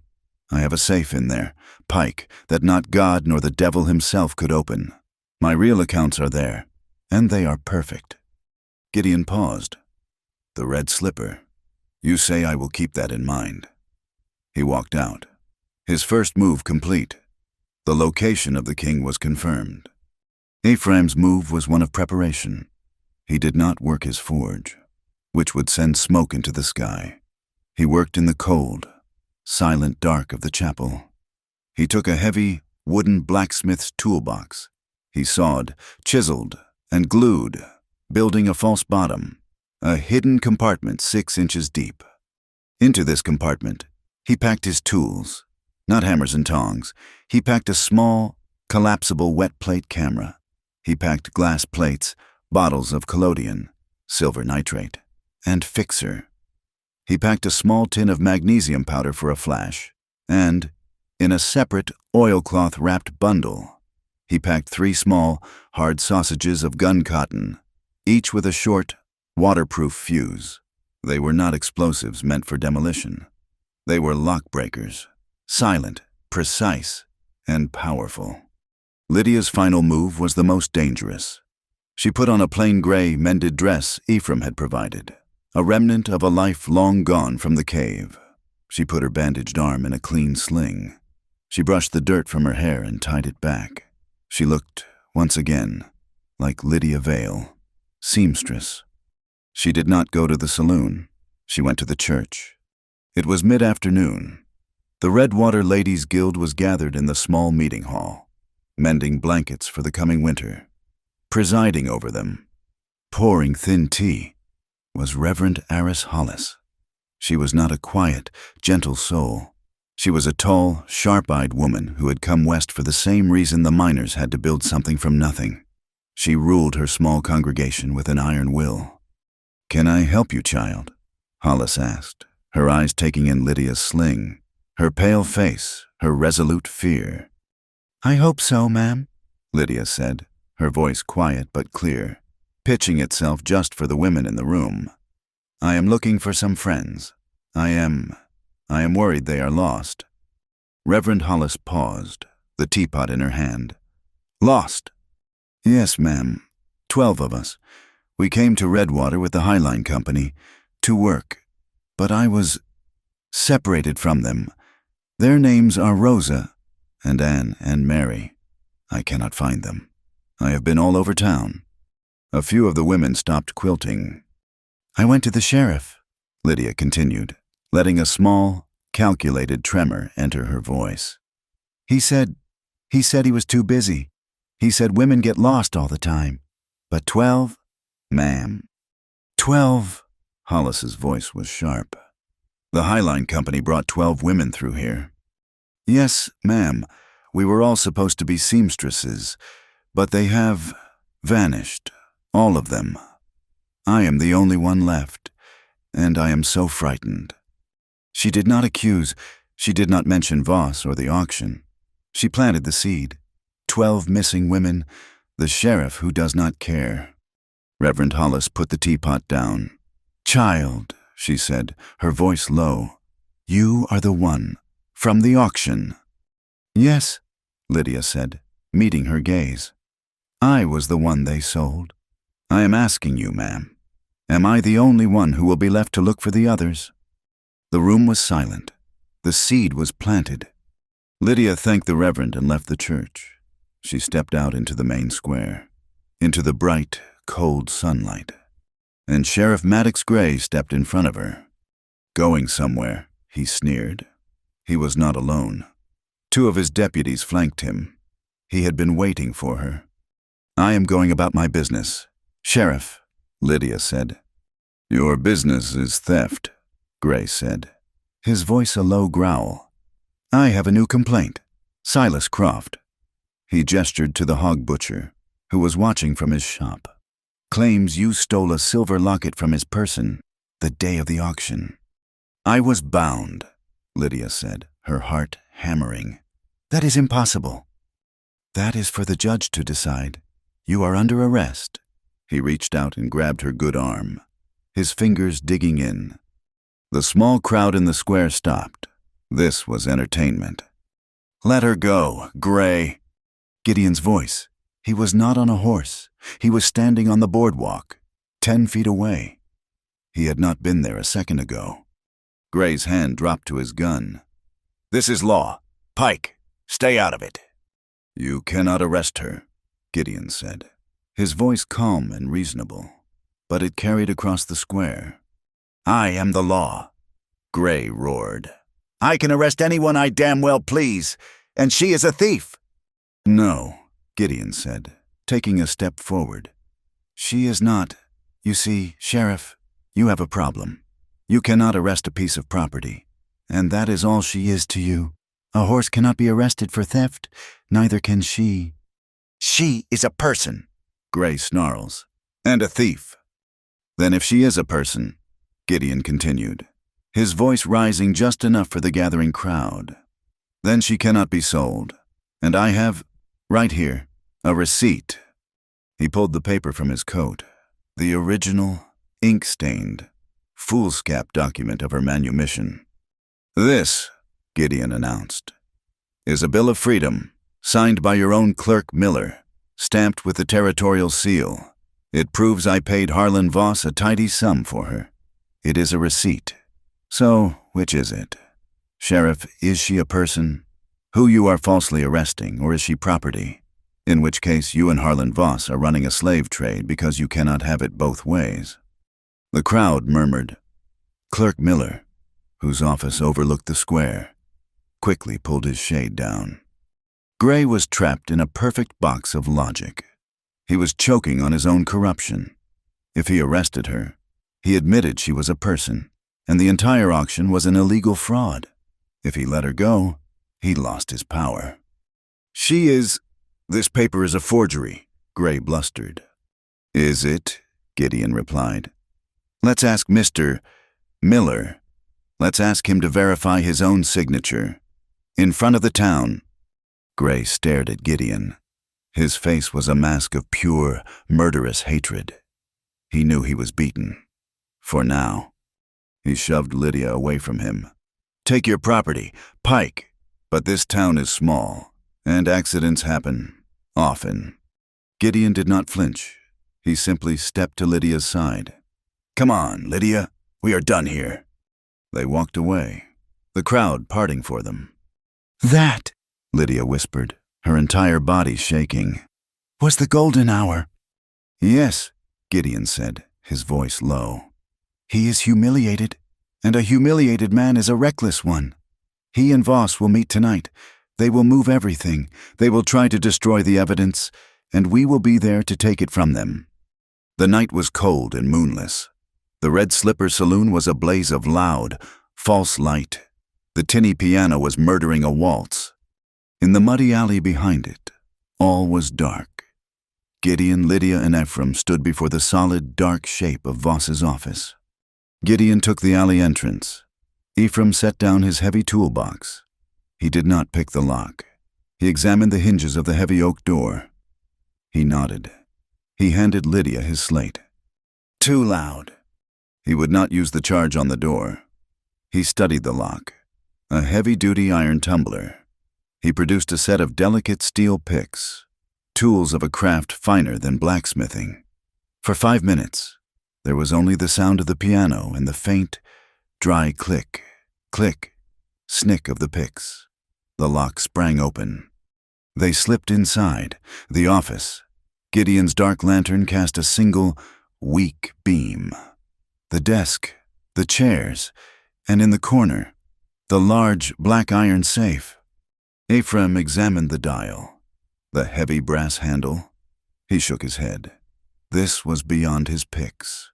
He reached into his pocket for the gun cotton. Wait, Lydia whispered. She stepped forward. She closed her eyes. She was not a seamstress. She was not a victim. She was a witness. She heard, in her memory, the sound from the warehouse office. Voss, angry, waiting for Gray, his fingers drumming on the oak desk, an absent, nervous rhythm. Tap, tap, tap, tap. Pause, tap, tap. Pause, tap, tap, tap. 4, she whispered, then 2, then 3. It was a guess, a wild leap. It is the day he came to the boarding house, she whispered. April 2nd, 1883, the day my contract started. She put her hands on the cold dial. She had seen her father work the small safe at their farm. Right, to 4. The tumblers clicked, left, past 4. To 2, click, right, To 3. She pulled the handle. It did not move. Her guess was wrong. It was not a date. Lydia! Gideon's voice was urgent from the doorway. Someone is coming! Wait, she hissed. The rhythm, the tapping. It was not a date. It was a sequence. Tap, tap, tap, tap. Not 4. It was 40. Tap, tap. Not 2. 20. Tap, tap, tap. Not 3. 30. No, that was too simple. She spun the dial, clearing it. The tapping. She put her ear to the cold iron, turning the dial slowly, listening, not counting. She was listening for the sound of the tumblers falling, the same way she had heard his fingers fall on the desk. Click! She stopped. She turned it left. Click, click. She stopped. She turned it right. Thud. A deep, satisfying, heavy thud from inside the mechanism. She pulled the handle. The heavy, greased door hissed open. Ephraim and Gideon stared. Inside, stacked neatly, were the books, the real ledgers, and on top, a small, black, personal book. Lydia took it. She opened it. M.G. $200. Protection. M.G. $50. Silencing Croft. Ephraim did not hesitate. He set up the camera. He coded the plate. Move! He gesticulated. A bright, silent flash of magnesium lit the room. A bolt of white lightning. He took the plate, fixed it, and put in another. He photographed the debt book. He photographed the master ledger. Take the debt book, Gideon ordered. Leave the rest. Let them think they are safe. No. Ephraim scribbled on his slate. Take the photos, take the book, and leave. He reached into his pocket and pulled out Lydia's forgery, the crude page with the headless eagle. He placed it squarely in the middle of the safe, a calling card. They locked the safe. They closed the office. They slipped back into the alley. As they reached the end, merging with the shadows of the livery, the main church bell began to toll. Its deep iron voice rolled over the sleeping town. Lydia counted 8, 9, 10. 10 o'clock. Gideon took the heavy toolbox from Ephraim. It is done, he said. The plan is set. Lydia looked at the church steeple, invisible in the dark, its voice so clear. He thinks he is safe until morning. He is wrong. The trap was set. The pieces were in place. The dawn raid was ready. Noon was not a time for justice. It was a time for chores, for a quick meal, for the steady, unthinking rhythm of a town at work. But on this day, the sun, though bright, offered no warmth, and the air held the sharp, cold promise of a reckoning. In the center of the main square, on the exact patch of red-black earth where Lydia Vale had been sold, stood a small, unsteady platform. It was not the auction block. That had been torn down for firewood. This was a platform built of 3 soapboxes, dragged from the general store. The square was not full, but it was watchful. Miners, waiting for the afternoon shift bell, leaned against porch posts. Storekeepers stood in their doorways. Children, sensing the adult tension, had ceased their games. Lydia Vale stood on the boxes. She wore the mended gray dress, her arm in its sling, but she stood as tall as the platform would allow. Gideon Pike was not on the platform. He stood at its base, his rifle held loosely in one hand, its butt resting on the ground. He was a sentry, not a speaker. Further down the street, Ephraim Rook, the silent blacksmith, was pushing his heavy, 2-wheeled cart, seemingly delivering a new set of iron fittings to the livery. Then Lydia spoke. Her voice was not loud, but it was high, and it cut through the midday air like a clean, sharp knife. I am Lydia Vale, and I was sold, in this place, for $22. The town stopped. A wagon, turning the corner, halted, the teamster freezing, his whip in midair. I was told I was defective merchandise. I was told I was property. But the men who sold me, they were businessmen. And good businessmen, she said, her voice dripping with a cold irony. Keep books. She raised her good hand. In it, she held the small, black, personal debt book. I hold in my hand the true accounts of Harlan Voss. He did not lose this in the fire. He kept it safe. Let me read you the price of a life, here in Redwater Crossing. She opened the book. October 3rd, a sanitization fee for a human being, $10. October 4th, a recaging fee. For a woman who tried to run, $15. And here, her voice rose. October 5th, protection payment, M.G., $200. A collective, sharp intake of breath. The name was not spoken, but the initials were known by all. He is not a merchant, Lydia declared. He is a slaver. He is not just selling contracts. He is erasing women. He is stealing them, changing their names, and shipping them out like cattle. And our own sheriff, Maddox Gray, is his paid partner. She lies. The roar came from the saloon. Harlan Voss burst through the doors, his face a mottled, furious red. He had seen the forgery in his safe. He had believed he was safe. And now, he was watching this woman, his property, reading his true, private accounts to the entire town. Sheriff Gray was right behind him, his two deputies at his side. This is slander. Pike, I warned you. Voss pointed at Lydia, his hand shaking. Arrest her. Arrest her now. She has stolen my private property. That book, it is mine. Gray drew his revolver. You are under arrest, girl, for theft, for inciting a riot. His deputies fanned out, their hands on their own guns. The crowd, sensing violence, began to shrink back. Gray took one step and stopped. Reverend Aris Hollis, her black dress and white collar a stark contrast to the dust, stepped directly into his path. She held no weapon. She held only her small, leather-bound Bible. No, Sheriff, she said, her voice low but clear. Get out of the way, Reverend. Gray snarled. This is law. This, she replied, is an abomination, and you will not touch her. Behind her, a second line formed. The miners, they were not armed. They were simply there, large men, their faces still black with coal dust, their shoulders thick, their arms crossed. They did not speak.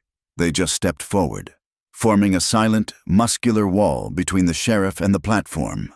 Silas Croft, the hog butcher, nervously pulled his shade down and locked his door. You dare, Gray began, his hands shaking with rage. She does not lie. Sheriff, Gideon's voice, calm and deep, cut through the standoff, while Gray was distracted by the human wall. Gideon had moved. He had taken a long coil of rope from his saddle and strung it between the porch posts of the general store and the land office, right across the middle of the street. Now you call her a liar, Gideon said. He reached into the burlap sack at his feet. Then look at your own lies, Voss. He pulled out the first of the glass plate negatives. He held it up. It was dark, a strange, ghostly image. Then he hung it from the rope with a wooden clothespin. The bright, high sun streamed through it.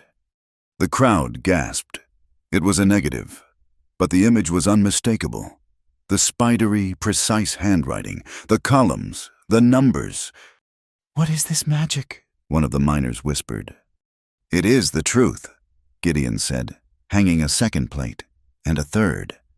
This is the master ledger from Voss's safe, photographed, last night. This is the list of women. This is the list of payments. This is the list of names. The truth was now hanging in the air, for all to see, fluttering gently in the cold wind. Gray was trapped. The town was turning. His authority, his very power, was evaporating in the sunlight. He was a cornered animal, and he did all a cornered animal could do. He snapped. Disperse, he roared, raising his pistol. He was not aiming at Gideon. He was not aiming at Lydia. He was aiming at the sky. a desperate, final act of dominance. "This is an illegal assembly. I order you to disperse." He fired. The explosion of the gunshot was shockingly loud. It was followed by a sound 1,000 times louder. The bullet, fired in blind rage, screamed across the square. It did not hit the sky. It struck hard against the massive cast-iron bell hanging in the open tower of Reverend Hollis's church. Claire! The sound was a single, deafening, metallic shriek of agony. It was not a call to prayer. It was an alarm, a sound of pure disaster. It rolled over the town, hit the sides of the high prairie, and echoed back, a mournful, terrifying summons. Every door in Redwater Crossing flew open.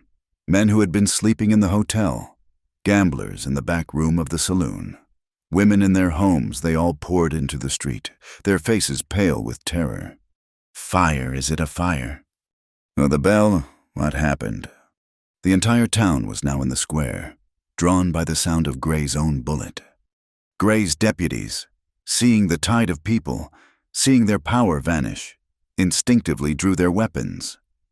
Back off, all of you, before a second shot could be fired, before the panic could turn into a massacre. Ephraim made his move. He was no longer a simple blacksmith. He was a force of chaos. From his heavy cart, he lit the fuses of 3 small tin canisters. They were not bombs. They were his own creation, filled with sulfur, grease, and chili powder. He rolled them, with the precision of a bowling champion, directly into the legs of the 2 deputies. The canisters erupted. Whoosh! They did not explode. They released geysers of thick, foul, blindingly acrid smoke.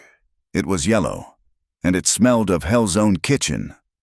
The deputies screamed, dropping their guns to claw at their faces. The smoke was low, stinging, and suffocating. My eyes, God, my eyes! The crowd surged back, choking and coughing. The standoff was broken. It was pure, magnificent chaos. In that instant, Harlan Voss saw his world end. The ledgers, the photos, the crowd, the bell.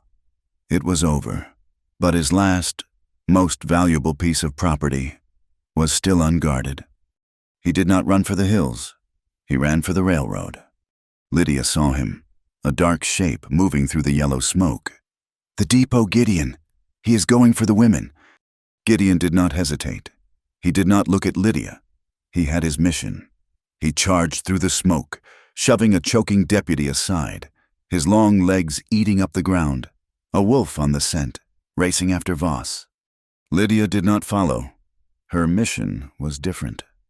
"A Reverend Ephraim! The cellar now!" she screamed. She ran, not after Gideon, but in the same direction, toward the warehouse. Reverend Hollis, her black dress flying, ran with her, the wall of miners. Now a rudderless, angry mob followed them. "To the depot, free the women!" They reached warehouse number 3. The place was deserted. Voss and Gray had pulled every man for the confrontation. Ephraim, his face grim, did not wait. He jammed a massive 4-foot crowbar from his cart under the edge of the heavy cellar trap door. With a grunt that seemed to rip from his very soul, he put his entire massive weight into it. The wood screamed. Nails tore free. The hinges snapped. He heaved the entire door off its frame and threw it aside. A square of perfect, foul-smelling blackness was revealed. "Hello," Lydia cried, dropping to her knees at the edge, her voice breaking. "Roseanne, it is Lydia. We are here." A faint, terrified whimper came from the dark. "A lantern," Reverend Hollis commanded. A miner handed her one. Hollis held it over the hole, illuminating a scene from a nightmare. 8 women, pale as grubs, huddled in the filth. They were skeletal, their dresses in rags, their eyes wide and vacant with terror. Lydia, ignoring her own pain, ignoring the throb in her arm, swung her legs over the edge and scrambled down the ladder. The women flinched, crawling away from her. No, it is me," she said, her voice soft. "It is Lydia." A woman with matted, filthy blonde hair looked up. Her eyes struggled to focus. "Lydia," she whispered. The voice was a dry croak. "But you were sold. Voss said the wolves got you." "The wolves did not get me," Lydia said, her throat tight. She reached for the woman. It was Rosa, her friend from the wagon. "I am here." She found June, huddled in the corner. She pulled them both to her, embracing them, these two trembling, broken ghosts. "He said we were next," June babbled, clinging to her. He said no more," Lydia said, her voice a fierce, iron promise. She looked at the filthy shawl on Rosa's shoulder. Pinned to it, she saw the brass tag, K-12, her own batch. Calmly, with her good hand, she gripped the tag and tore it from the cloth. The sound of ripping fabric was a small, final sound of defiance. "No more," she repeated, just as Reverend Hollis and the miners began helping the last of the women up the ladder. A sound pierced the air. A long, mournful, shrieking train whistle. It was the midnight freight, sitting on the siding, steam pluming in the cold air. But it was noon. "Voss!" Lydia screamed, climbing out of the cellar. "He is on the train!" Voss was in the engineer's cab. He had used a pistol butt on the engineer and fireman, and now he was alone, frantically trying to figure out the controls. He was not a railroad man, but he knew one thing. The long, heavy bar was the brake. He threw his weight against it, releasing it. The train groaned. The massive drive wheels, 6 feet high, began to spin, slipping on the cold tracks. Screech, chug, screech, chug. The train was beginning to move. He was going to escape, with his entire shadow operation intact. Then a shape, black and massive, launched itself from the loading platform. It was not Gideon, it was Ephraim. He landed on the gravel, ran toward the massive, churning wheels. He was not trying to climb into the cab. He was not trying to fight Voss. From the deep pockets of his apron, he pulled a solid, heavy, foot-long iron coupling pin he had carried from his cart. With a roar, a sound of pure, primal fury that had not been heard from him in 20 years, he ran alongside the gathering steam wheel. He timed the rotation, and with a grunt of impossible, suicidal strength, he jammed the iron pin deep into the complex, churning gears of the drive shaft. The sound was a metallic apocalypse, a high-pitched, tearing, grinding scream of metal on metal. The drive shaft snapped. The wheels locked solid. The entire train shuddered to a violent, final halt, steam hissing from every joint in a cloud of white, defeated rage. Ephraim was thrown back by the impact, landing hard on the gravel. He got to his feet, breathing hard. He was covered in coal soot, his face black, his clothes torn. He stood, unmoving, his legs braced, a statue of avenging iron, blocking the only escape. Harlan Voss was trapped. The chaos in the square had fractured into a dozen smaller emergencies. The yellow, acrid smoke from Ephraim's canisters still hung in the air, but a new sound was overwhelming it, the sharp, sudden drumming of a cold, hard rain. It came all at once, a deluge, as if the sky, having held its breath through the confrontation, had finally, violently exhaled. The deluge washed the sulfur from the air, turned the red dust of the square into a thick, running paste, and drenched the town in minutes. In the rail yard, the scene was one of grim, wet victory. Reverend Hollis, her face set in a mask of righteous fury, was organizing the miners. They had formed a human chain, lifting the 8 spectral, terrified women from the dark cellar, passing them up into the sudden, shocking rain. The women were sobbing, shielding their eyes, clinging to each other. Lydia, her face wet with both rain and tears, was counting them, touching each one as they emerged. Rosa, June, Mary, you are safe, you are safe. Ephraim stood guard by the crippled, steaming train, his presence alone a sufficient deterrent. Voss had vanished. After Ephraim had jammed the drive shaft, Voss had fired a single and wild shot from the cab window before leaping from the opposite side, disappearing into the maze of boxcars and water towers just as Gideon closed in. Now, Gideon returned. He walked slowly, his duster heavy with water, his rifle in one hand. His face was pale beneath the grime. He walked past Lydia, toward an adjacent, empty grain warehouse that Reverend Hollis had declared a temporary sanctuary. "Get them inside," Hollis was commanding, her voice cutting through the downpour. "Get them out of this rain! Miners, build a fire, now! We need blankets, we need—" Gideon reached the doorway of the grain shed, a vast, cavernous space that smelled of old burlap and mice. He stopped, leaning a hand against the doorframe to steady himself. Lydia, guiding Rosa by the arm, saw him. He was standing too still. His left shoulder was hunched, and the dark, wet canvas of his duster was not just dark from rain. It was a deeper, slicker, blacker shade. "Gideon," she said, her voice sharp. He did not turn. She left Rosa with the Reverend and ran to him, her wet skirts dragging. She reached the doorway as he swayed, his rifle clattering to the floor. "He hit you," she breathed. It was not a question.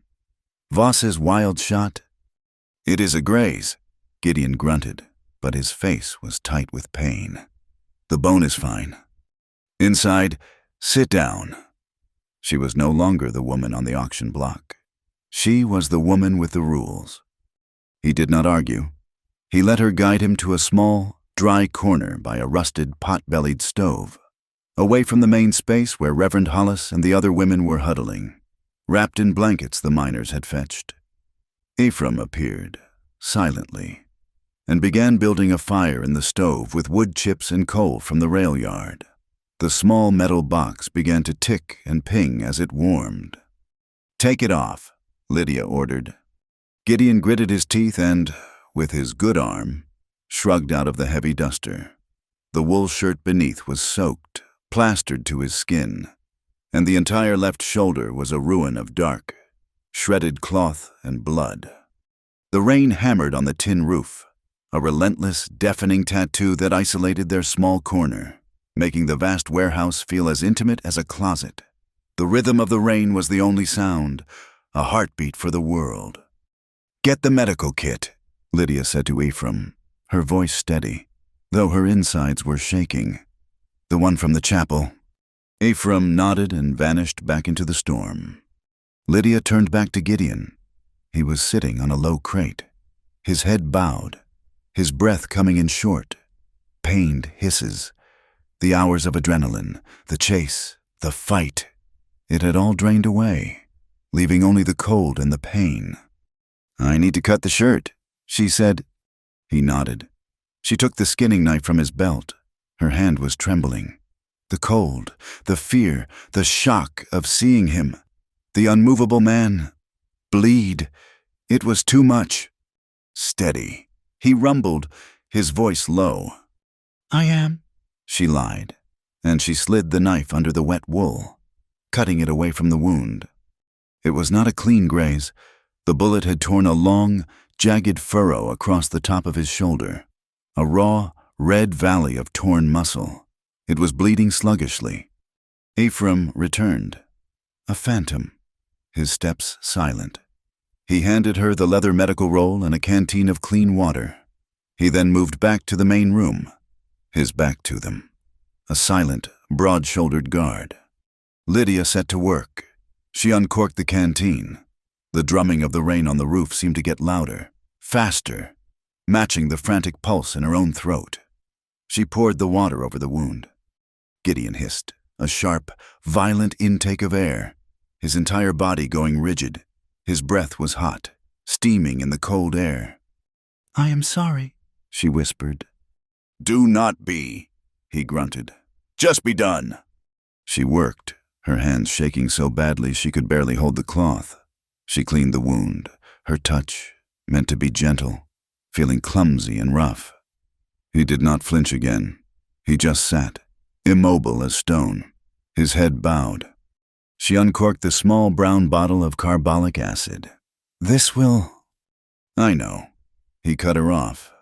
She poured the stinging antiseptic into the raw flesh.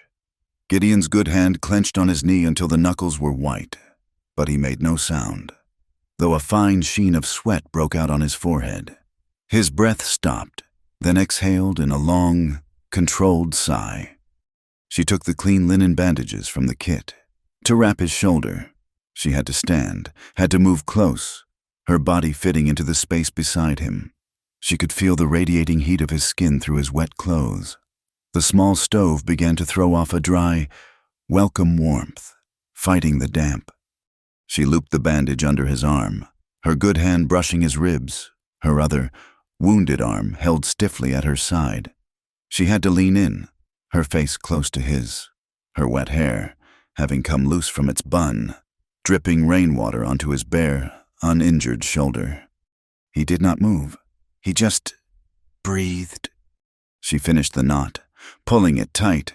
Her hands were clumsy, slippery with water and blood.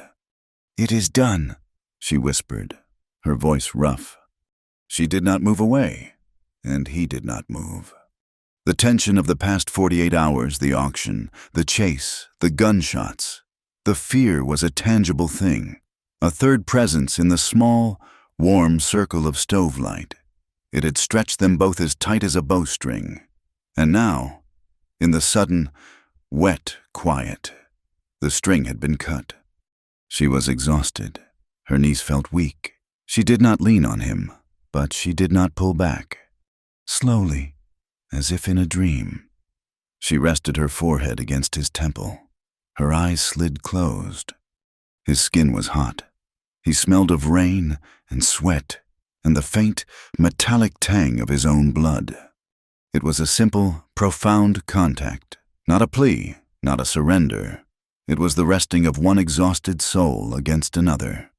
She felt the bunched, hard muscle in his neck begin to soften, just slightly. He turned his head, a fractional movement. His rough, stubbled cheek grazed her skin. His lips, chapped and dry, were near her own. "Thank you," she breathed. The words meant only for the small space between them. Her thanks were not for the auction. They were not for the protection. They were for this, for sitting still, for bleeding, for being in this one moment, not a force, but a man. And the thanks, in the close, rain-filled dark, became something else. It was not a sudden act. It was a slow, mutual easing of a great pressure, a slow lean, a closing of the final, infinitesimal gap. His lips met hers. It was not a kiss of passion. It was not the desperate, frantic kiss of a reunion. It was a kiss of profound, staggering relief. It was slow. It was deep. It tasted of the cold rain on her skin, and faintly of the coffee from the night before, and of salt. It was not a question, and it was not an answer. It was a statement. We are here. We are alive. It was as sure and as binding as an oath taken before a judge.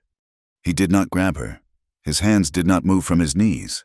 Her hands, which had been resting on the bandage, did not clutch.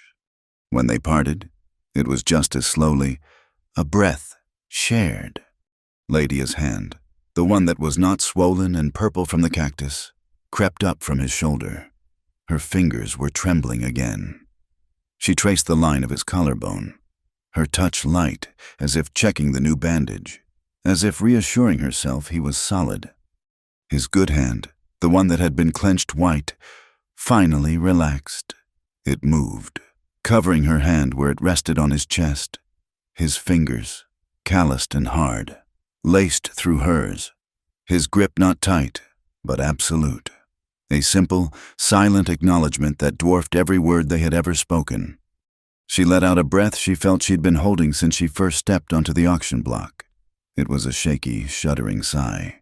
And then she was no longer just standing. She was leaning, her strength gone. His good arm came around her waist, a solid, steadying force. He did not pull her. He simply held her. He drew her into the circle of his warmth, and she let herself be drawn. She rested her head against his uninjured shoulder, her wet hair cold against his neck. His arm was a bar of steel across her back, holding her upright, holding her safe. They stood there by the small, ticking stove for a long, unmeasured time. The rain hammered on the roof, a frantic, angry rhythm that could not touch them. The rest of the warehouse, with its huddle of rescued women and its silent, watching blacksmith, faded away, becoming a distant, unimportant shore. There was only the heat of the stove, the steady beat of the rain, and the slow, merging rhythm of two people breathing in unison. The scene held on that warmth, on the stillness of two bodies, one supporting the other, a silent tableau of survival. The frame of the mind pulled back, leaving them in the small circle of orange light, a single solid shape against the vast, dark, storm-filled world. A sound, sharp and clear, pierced the drumming of the rain. It was not the church bell. It was the whistle of a train, far down the line, a new engine, being brought up to clear the tracks. It broke the spell. Gideon's arm tensed. Lydia stirred. Lifting her head, she looked up at him. His eyes, no longer cold, were dark and deep, and fixed on her. The pact was still there. The mission was not over. Voss was still out there. Gray was still in the town. The women were safe, but they were not free. "After this," he said, his voice a low, rough rasp, the words brushing her ear. "After they are safe, we will talk." It was not a question. It was a promise. The future, a thing neither of them had dared to consider, was now a small, defined point on the horizon. Lydia looked at him, at the raw wound she had just dressed, at the man who had drawn a line in the dust for her. A small, slow smile touched her lips. It was the first true smile she had worn in months. It was a strange, unsteady thing, but it was real. For the first time since Illinois, she was not just seeing the blood on the bandage, the memory of her own pain.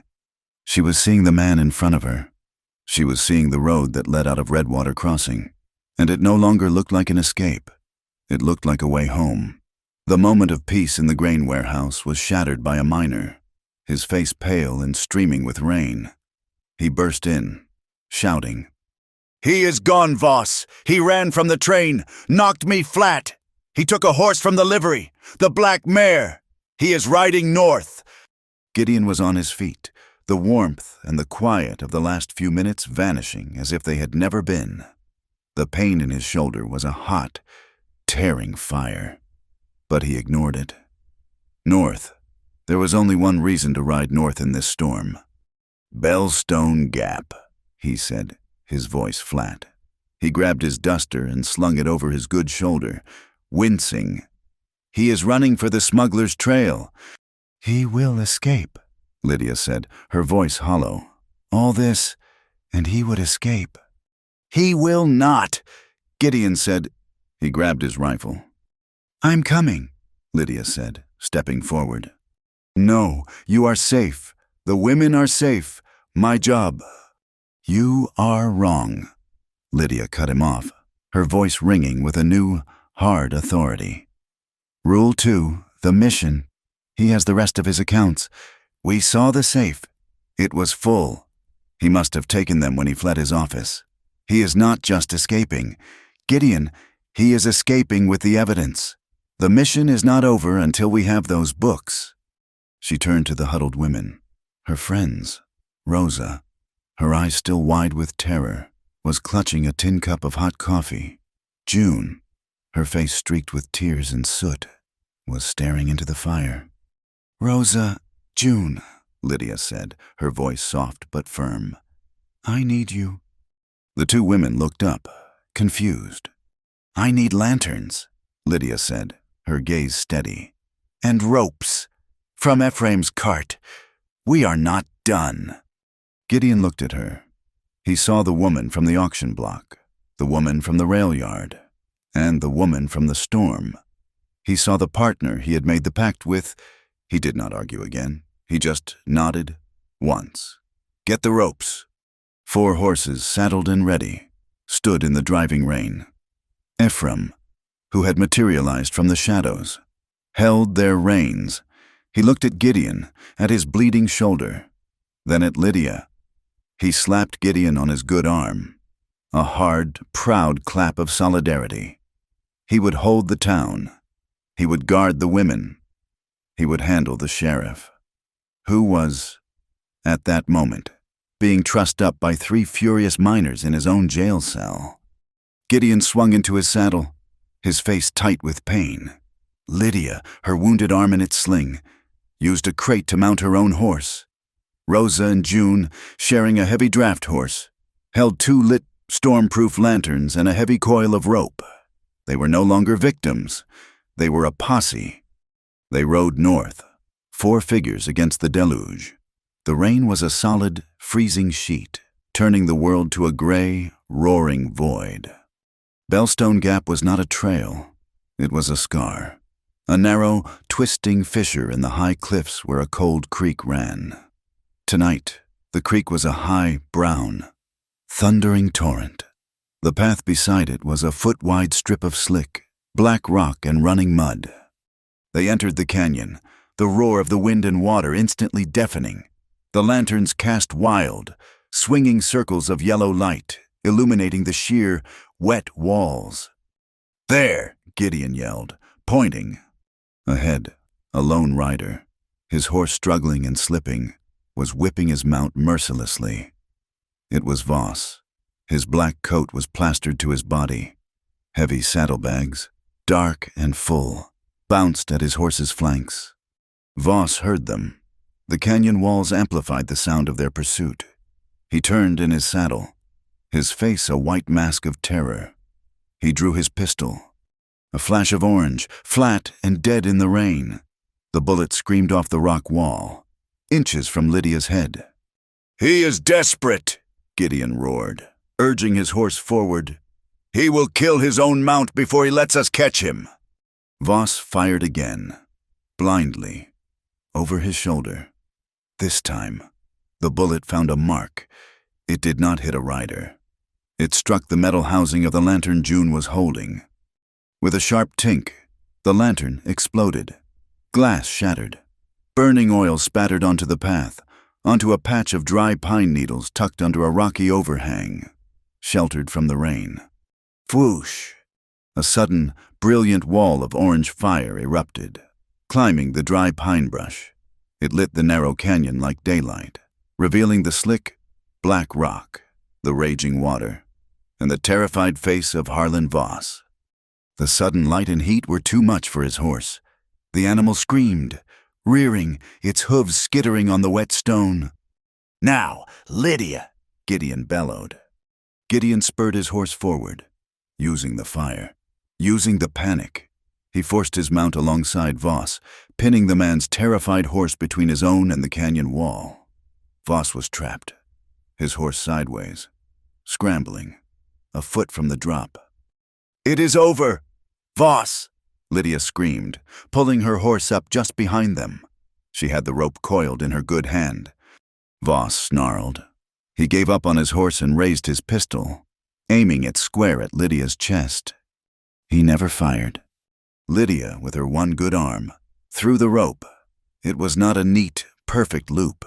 It was a desperate, one-handed underarm heave. The heavy, wet coil sailed through the air, unspooling, and wrapped itself not around Voss, but around his horse's neck, tangling in the bridle and the saddle horn. The panicked horse, feeling the rope, threw its head back, fighting the new restraint. It stumbled backward, its iron-shod hooves finding no purchase on the slick, angled rock. The horse went down. Voss screamed, a high, thin sound. As he was thrown from the saddle, he did not fly free. He rolled, sliding through the mud and scree, the heavy saddlebags twisting around him. He went straight over the edge of the path, disappearing into the black, roaring spray of the chasm below. A strangled cry echoed up. Gideon was off his horse in an instant, his gun in his hand, ignoring the searing pain in his shoulder. Lydia dismounted, her heart in her throat, dropping the rope. They ran to the edge. He was there. He had not fallen to his death. 10 feet down, a thick gnarled root of a pine tree, ancient and tough, jutted from the cliff face. Harlan Voss was clinging to it, his legs dangling over a 100-foot drop into the raging creek.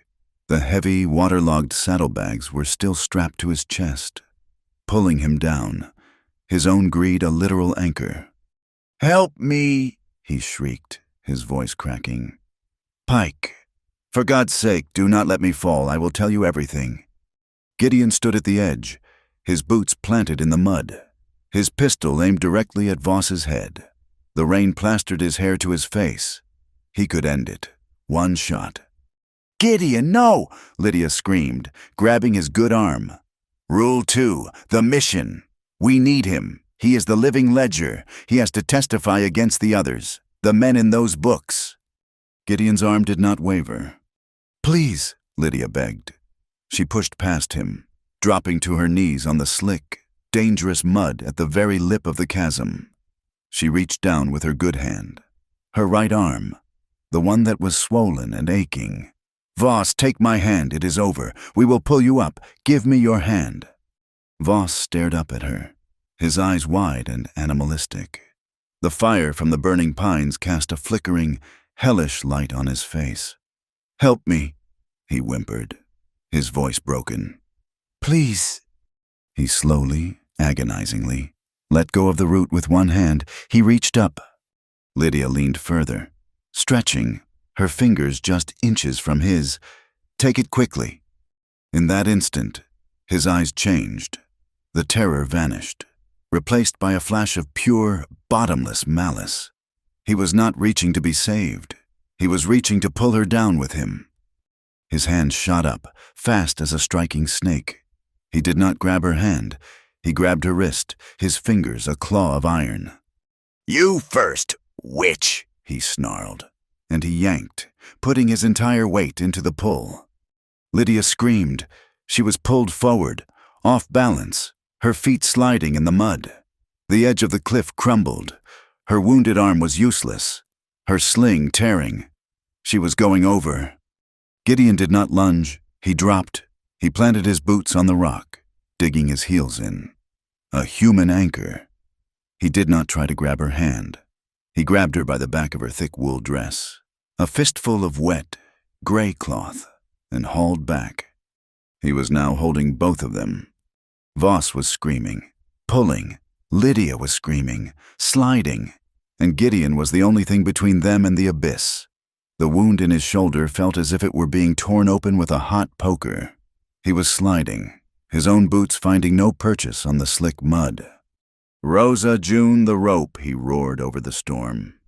The two women, paralyzed by terror, snapped into action. They grabbed the end of the lasso still tangled around the fallen horse. "The pine. Get it around that pine." They scrambled, wrapping the end of the rope around the thick, stable trunk of a nearby tree.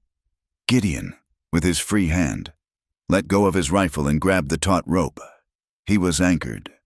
"Voss, let her go!" he bellowed, his voice a raw command. "We all go," Voss shrieked, his face contorted. "We all go." Gideon set his feet. He was not just holding. He was pulling. He was hauling two human beings back from the void. One arm locked on Lydia, the other on the rope. His boots found a small crevice in the rock. He held. He pulled. Slowly. An inch. Then another. Lydia slid backward, her wrist still in Voss's death grip. But she was coming up, out of the chasm. Voss, held only by her arm, was coming with her, his feet scrambling, finding no purchase on the sheer rock. "Pull," Gideon grunted, the veins in his neck standing out. Lydia was almost back on safe ground. Gideon had her.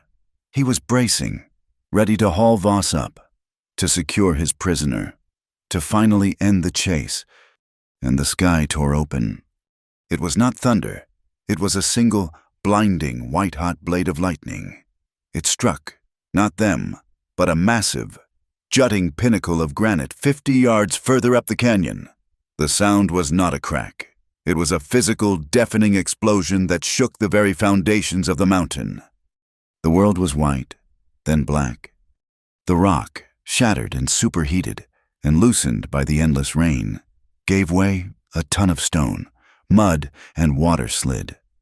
The ledge they were standing on lurched. A deep, grinding, tearing groan came from the earth. Voss, his eyes wide in the sudden, hellish darkness, looked up. The root, the thick pine root he had been clinging to, the root that had first saved him, was part of the rock face that was now sliding away. It splintered, torn free by the shifting earth. His grip on Lydia's wrist was ripped away by the sheer, sudden force of the ground moving. He did not scream. He did not have time. His mouth opened. His face caught in the afterflash of the lightning, a perfect, silent mask of astonished horror. And then he was gone. He fell, tumbling backward into the black, roaring spray of the canyon, the heavy saddlebags of his own greed pulling him down like a stone.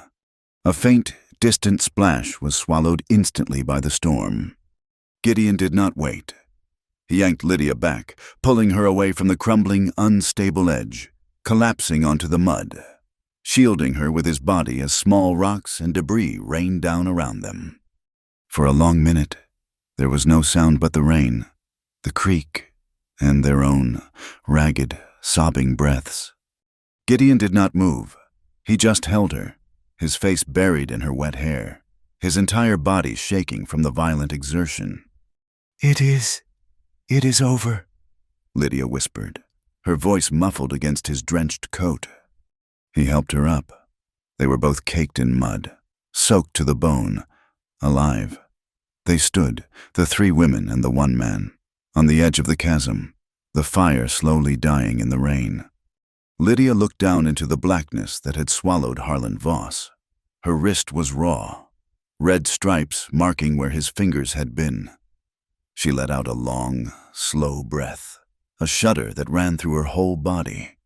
"Nature's justice," she said, her voice quiet, final. "It is sometimes faster than the courts." Gideon just nodded, too tired to speak. He was bleeding again, the rain washing the fresh blood in dark rivulets down his arm. "Rosa!" Her voice a small squeak, pointed. "Look!" Not down into the chasm, back, on the path.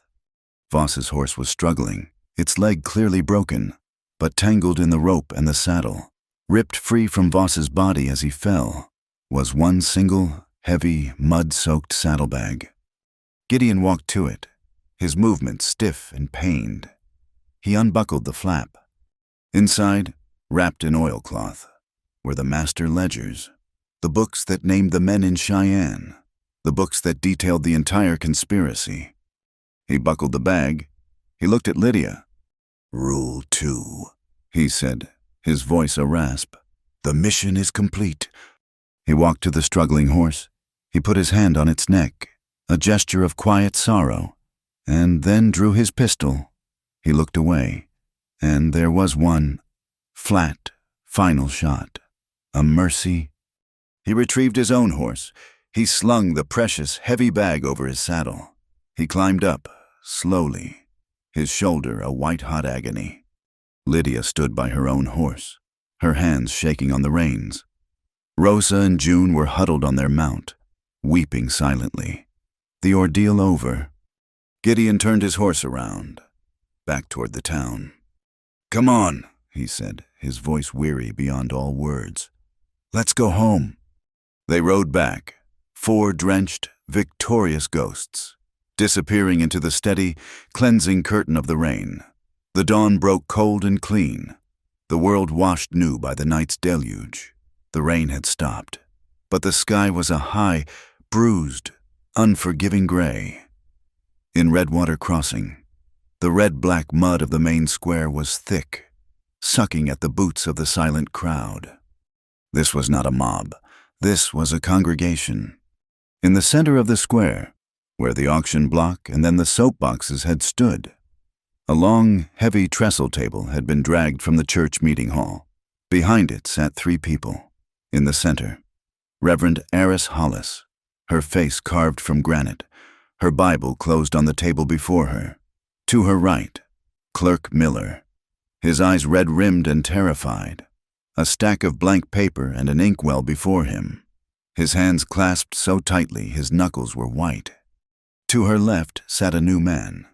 He was soft, pale, and dressed in an expensive, dark wool suit, now hopelessly spattered with mud. He had arrived on the midnight train, the one brought to clear the tracks, and had not slept. This was Mr. Donovan, a legal representative for the Northern Axis Rail Fund, a man sent to contain a problem, who had walked directly into a reckoning.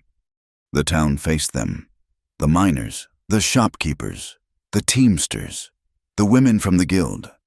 Ephraim Rook stood near the front, his heavy arms crossed, his face unreadable, his hammer significantly absent from his belt. Gideon Pike stood near him, his left arm in a clean, white sling, his good hand resting on his hip, his duster clean. He was a silent sentinel. Maddox Gray was there, too. He and his 2 deputies, released from the jail cell by Donovan, who had insisted on due process, stood near the edge of the crowd. Gray's star was crooked, his face a mask of bruised, volcanic fury. He believed his authority, backed by the railroad man, was about to be restored. "We will begin," Reverend Hollis announced, her voice carrying in the cold, damp air. She did not open her Bible. "Mr.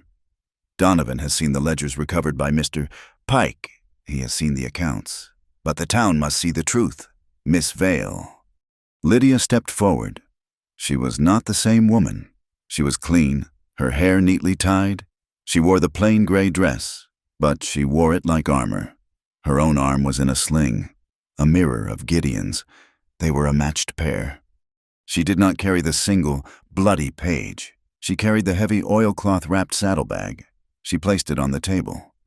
"This," Lydia said, her voice clear and steady, "is the business of Harlan Voss and of Sheriff Maddox Gray." She unwrapped the ledgers. She placed the small, black book, the one detailing Gray's protection payments, in front of Clerk Miller. She placed the master ledgers, with their lists of names, their shipping manifests, their contacts in Cheyenne and Laramie, in front of Mr. Donovan. Donovan's pale face went a shade whiter. He had seen them in private.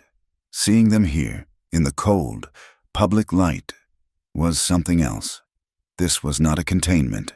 This was a disaster. "But this," Lydia said, "is where it starts." She produced the original, flimsy indenture contract she had signed in Omaha. "The lie," she said. She placed it on the table. Then she placed her own ink-stained bill of manumission beside it. The receipt. "You will note, Mr.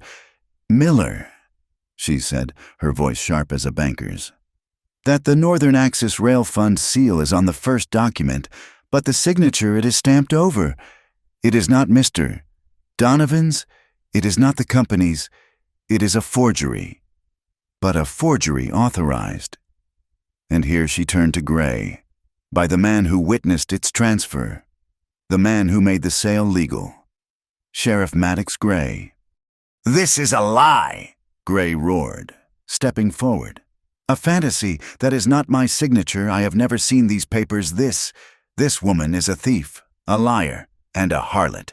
And this man," he pointed at Gideon, "is an outlaw. They burned the depot. They attacked my men." "Did they, Sheriff?" Reverend Hollis's voice was quiet. "I asked the town. Did you hear contract auctions in Redwater Crossing?" A low murmur. Men shuffled their feet. "Silas," the Reverend said, her gaze falling on the hog butcher, who was trying to hide behind a teamster. "You were there. Did you or did not you bid $15 for this woman?"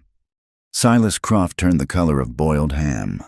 It was just a contract. Reverend All Legal Voss said so. And you, Mr. Aris. She pointed to the general store owner. Did you not see Sheriff Gray and Harlan Voss sharing a bottle in the saloon? Not 1 hour after this woman was sold. The store owner nodded, his face pale. I did, Reverend. They were celebrating. And you, minors, she called out, her voice rising. Did not 2 of you go with Miss Vale and Mr. Ephraim to the warehouse? What did you find in that cellar? A large, coal-dusted miner stepped forward. His fists clenched. We found hell. Reverend, we found 8 women in a hole, starved and terrified. We found them where he pointed a black, trembling finger at Gray, where he left them to rot. Lies! Gray shrieked, his hand moving toward his gun. It is all lies. I was not there. I had no part in it. It was Voss did it all, and he is gone. You have no proof. He was desperate, his eyes wild, his entire world collapsing. He looked at the crowd, at the hard faces, and he saw no allies. He was wrong. He had one. Ephraim Rook, the blacksmith, who had been silent, moved. He stepped out of the crowd. He was not carrying a weapon. He was carrying his 4-pound, cross-peen blacksmith's hammer. The crowd drew back. Gray's deputies fumbled for their guns. Ephraim, Gideon said, his voice a low warning. Ephraim did not look at him. He walked, his heavy boots slow and deliberate, through the mud. He stopped, not at Gray, but at the table. He stood before Reverend Hollis. He looked at her, his dark eyes communicating a world of intent. Then he looked at the crowd. He tapped his own chest, his face a mask of grim duty. He was swearing an oath. Then he turned to the thick oak trestle table. He raised his hammer. He struck it once. Clang! The sound was not as loud as the church bell, but it was just as profound. It was a single, pure, metallic note of judgment. He raised it again. Clang! He raised it a 3rd time. Clang! 3 beats. The signal he had used to warn them in the warehouse. The signal of the rescue. The 2 deputies who had been with Gray at the depot. The ones who had been blinded by the smoke. Their faces went pale. They knew that sound. A miner in the front row, the one who had helped pull the women out, felt a shiver of recognition. That is it, he whispered, his voice full of awe. The signal. That was the signal. The crowd did not need to understand. They saw the act. A silent man. A man whose tongue had been cut out for speaking the truth, was speaking it again, in the only language he had left. The applause started with a single miner, then another, then the entire square. It was not a polite clap. It was a roar. A thunderous, sustained, stamping, whistling, cheering roar for the mute blacksmith and his 3 hammer blows of truth. The pressure, the sheer weight of public opinion, swung and crashed down on the table. Maddox Gray stumbled back, his face ashen. The applause was a physical assault. Mr. Donovan, the man from the railroad, saw his entire career, his entire company, drowning in this muddy, furious, cheering square. He leaped to his feet. Enough, enough, he shouted, his voice a high, reedy tenor. This is an outrage. The Northern Axis Rail Fund is a company of integrity. We had no knowledge whatsoever of the actions of this monster. Harlan Voss. He was sweating, despite the cold. He was a subcontractor, a bad actor in any. He paused, glaring at the broken, trembling sheriff. Any local officials who colluded with him will face the full, unbending wrath of the law. He was severing the ties. He was cutting Gray loose. The Northern Axis Rail Fund, he announced, disavows any and all contracts, forged or otherwise, associated with Harlan Voss, and we will, of course, establish a fund, A compensation fund to see to the victims, to see to their immediate and comfortable repatriation. He sat down. His performance complete, he had saved the railroad. All eyes now turned to the last man, Clerk Miller. Miller was staring at Gray. Gray was staring at the mud. The sheriff was a hollowed-out man. The power was gone. Clerk Miller visibly straightened. The fear on his face was replaced by a small, new, unfamiliar look of civic duty. He uncorked his inkwell. He dipped his pen. He pulled a fresh sheet of paper toward him. His pen began to scratch. The only sound in the square was the scratching of that nib and the steady drip of water from the saloon's eaves. He wrote for a full 2 minutes. He did not look up. When he was done, he blew on the ink, and he signed his name with a flourish. "By the authority vested in me by the Wyoming Territory," Miller announced, his voice shaking but clear. "And in light of the overwhelming testimony and evidence of gross malfeasance, dereliction of duty, and criminal conspiracy, I hereby sign this order of temporary suspension for Sheriff Maddox Gray, pending a full investigation by the United States Marshal." He took the paper and handed it, not to Gray, but to Reverend Hollis. Then he unpinned the tin star from his own lapel, the spare he kept in his desk. He handed that to her, too. Reverend Hollis took the star, walked to the lead miner, the one who had testified, and pinned it to his coal-dusted shirt. "You will command the citizens' watch. Mr. Thomas, you will keep the peace. You will hold that cell." The new citizen sheriff nodded, his face grim. He and 2 other miners walked toward Gray. Gray did not resist. He just looked empty. They took him, and his 2 deputies, and marched them to the jail. The transfer of power was complete. Lydia stepped forward into the quiet. "The town is safe," she said, "but the women are not yet free." She stepped to the table. From a small pouch at her belt, she produced a handful of small, rusted iron keys, the keys from the chains in the cellar. "These were the names they were given," she said, holding up the bloody page. "Jane Smith, Bethany Jones, Sarah Allen, Helen Pryor, but these are not their names." She looked at the small, huddled group of rescued women who stood by the fire with Rosa and June. "Rosa," she called. Rosa, her face clean, her hair brushed, stepped forward. Lydia placed one of the iron keys on the table. The small clack of metal on wood was loud as a gunshot.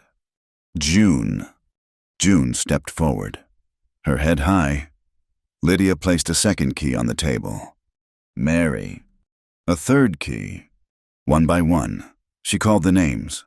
8 names, 8 keys, a public, ritualistic, final unlocking.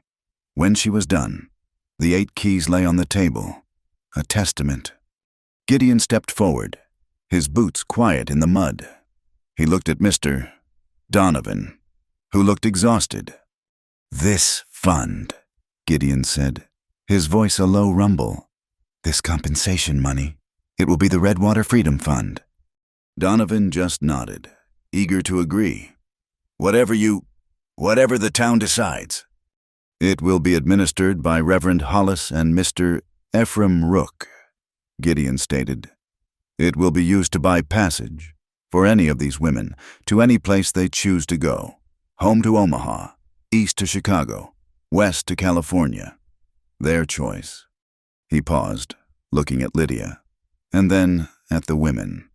"And for those who choose to stay, it will be used to set them up, to buy a stake, to learn a trade at Ephraim's forge, or," he glanced at the Reverend, "to get an education.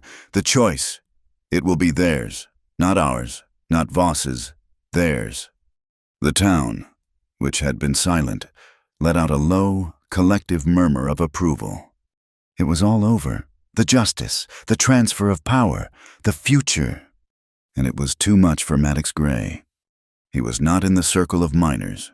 He had been standing, forgotten for a moment, on the jailhouse steps, his guards waiting.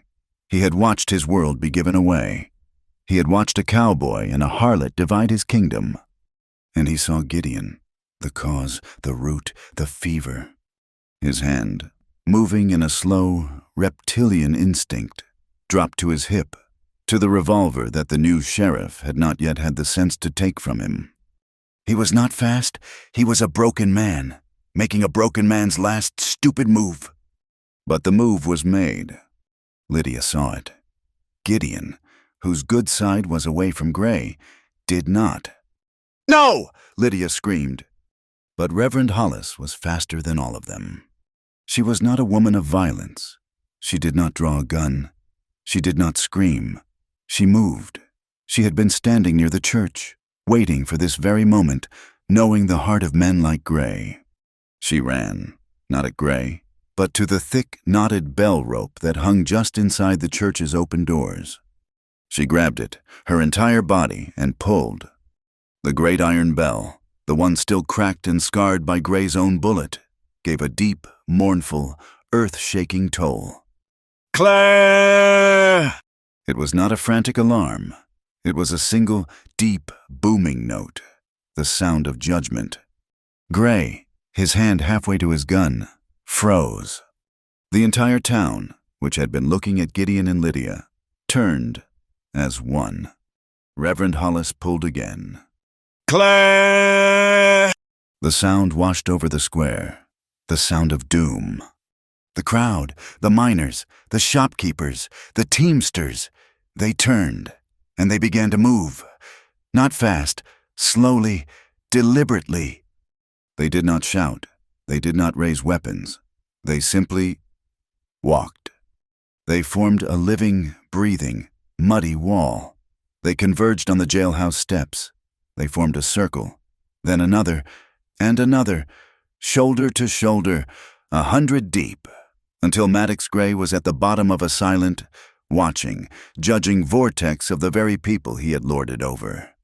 He was trapped, not by bars, but by eyes. His hand, frozen on the butt of his gun, began to shake. He looked at the faces, the store owner, the butcher, the miners, the women. He slowly, agonizingly, raised his hand from his gun. He held it up, empty. The bell tolled, one last time, and then there was only silence. The day turned. By 4 o'clock, the high gray ceiling of the sky began to break. The rain, which had battered the town into submission, softened to a fine silver mist, and then it stopped. A weak, watery sunlight, the color of pale honey, pushed through the clouds, striking the wet, glistening rooftops.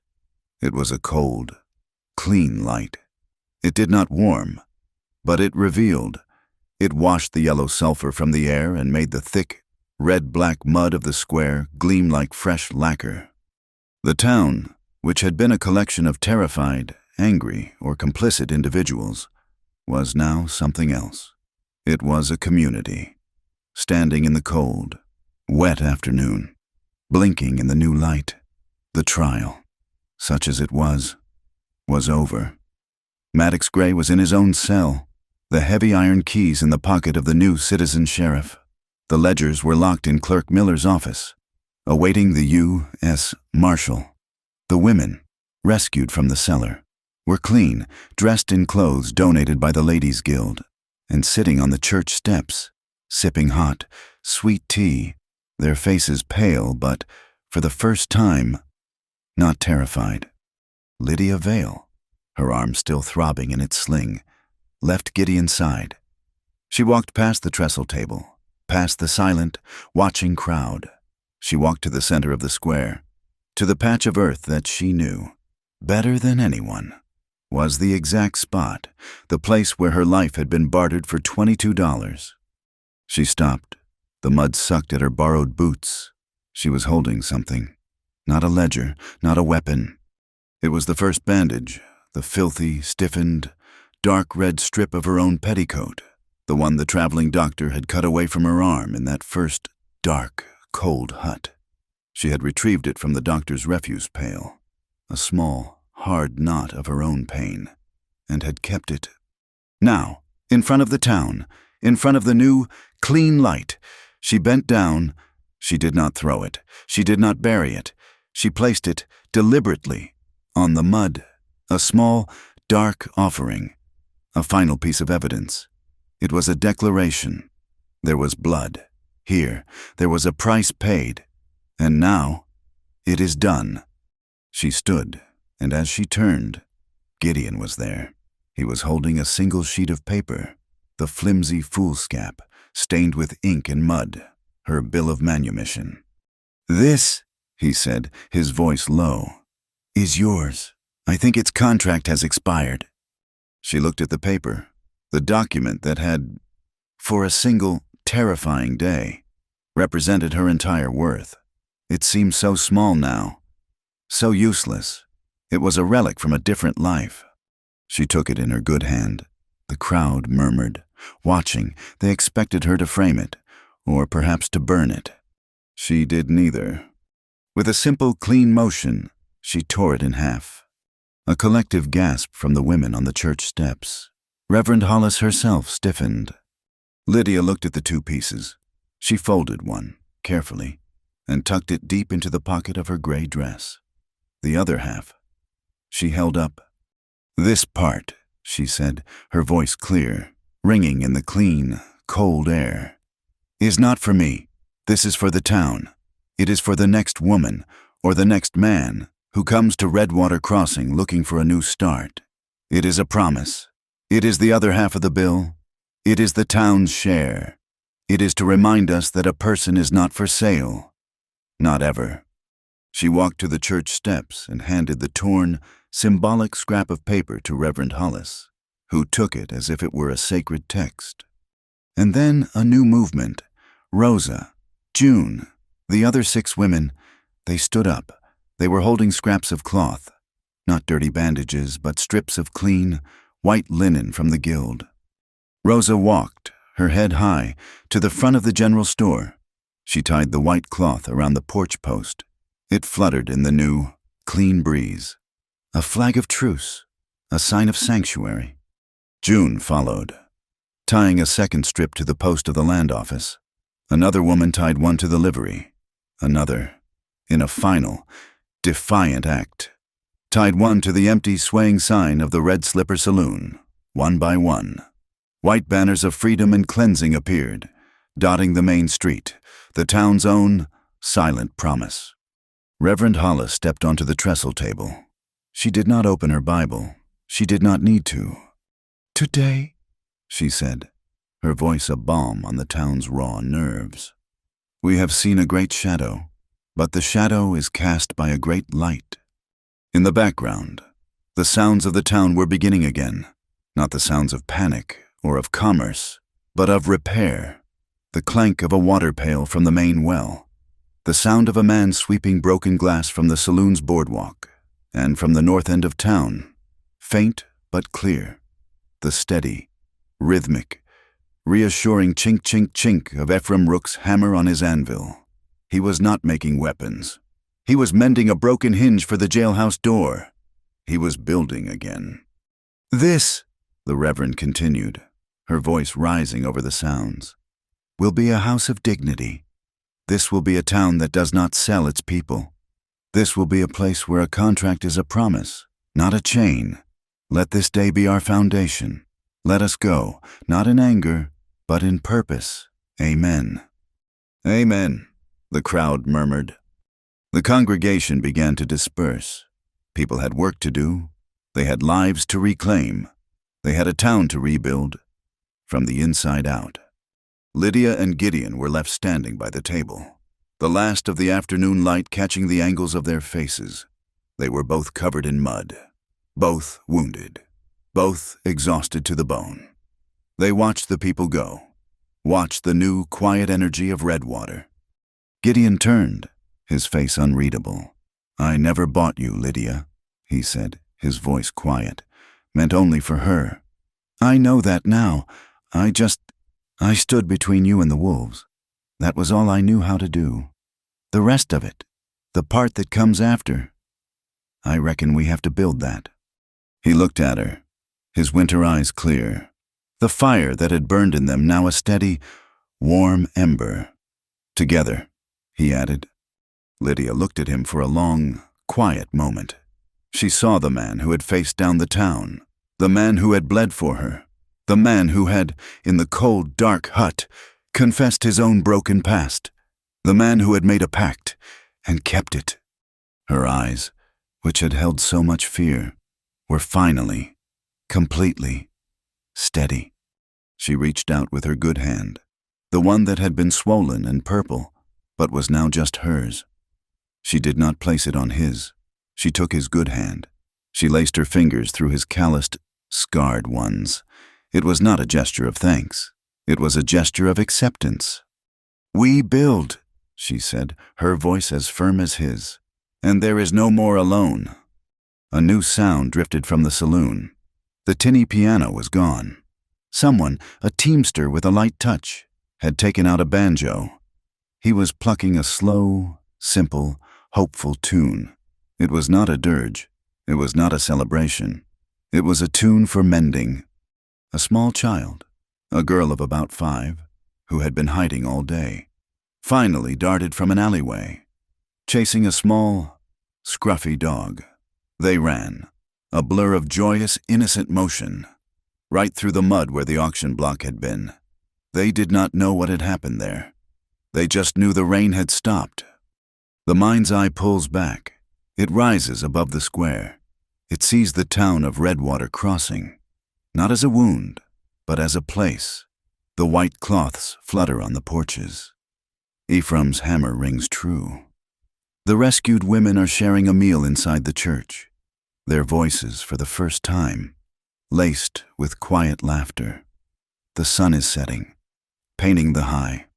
Western clouds in shades of rose and gold. This is no longer a place where people are for sale. This is a place where people come to be free. The view fades from the square, drifting north to the small, leaning cabin at the edge of the creek, the one where Lydia had woken to the smell of carbolic acid. But it does not stop there. It moves just beyond it. There is a new patch of land, cleared of sagebrush. The frame of a small, sturdy house is rising. Just the bones of it, the raw, yellow pine bright against the dark earth. It is not a ranch. It is not a claim. It is a home. 2 figures are there. In the dying light, Gideon, his arm still in a sling, is steadying the main crossbeam. Lydia, her arm still bandaged, is beside him. They have just set the beam in place. They are both covered in fresh, clean mud. They look at each other. He nods. She smiles. That small, true smile that is now hers. Side by side, they reach up, Gideon with his good right hand, Lydia with her good right hand.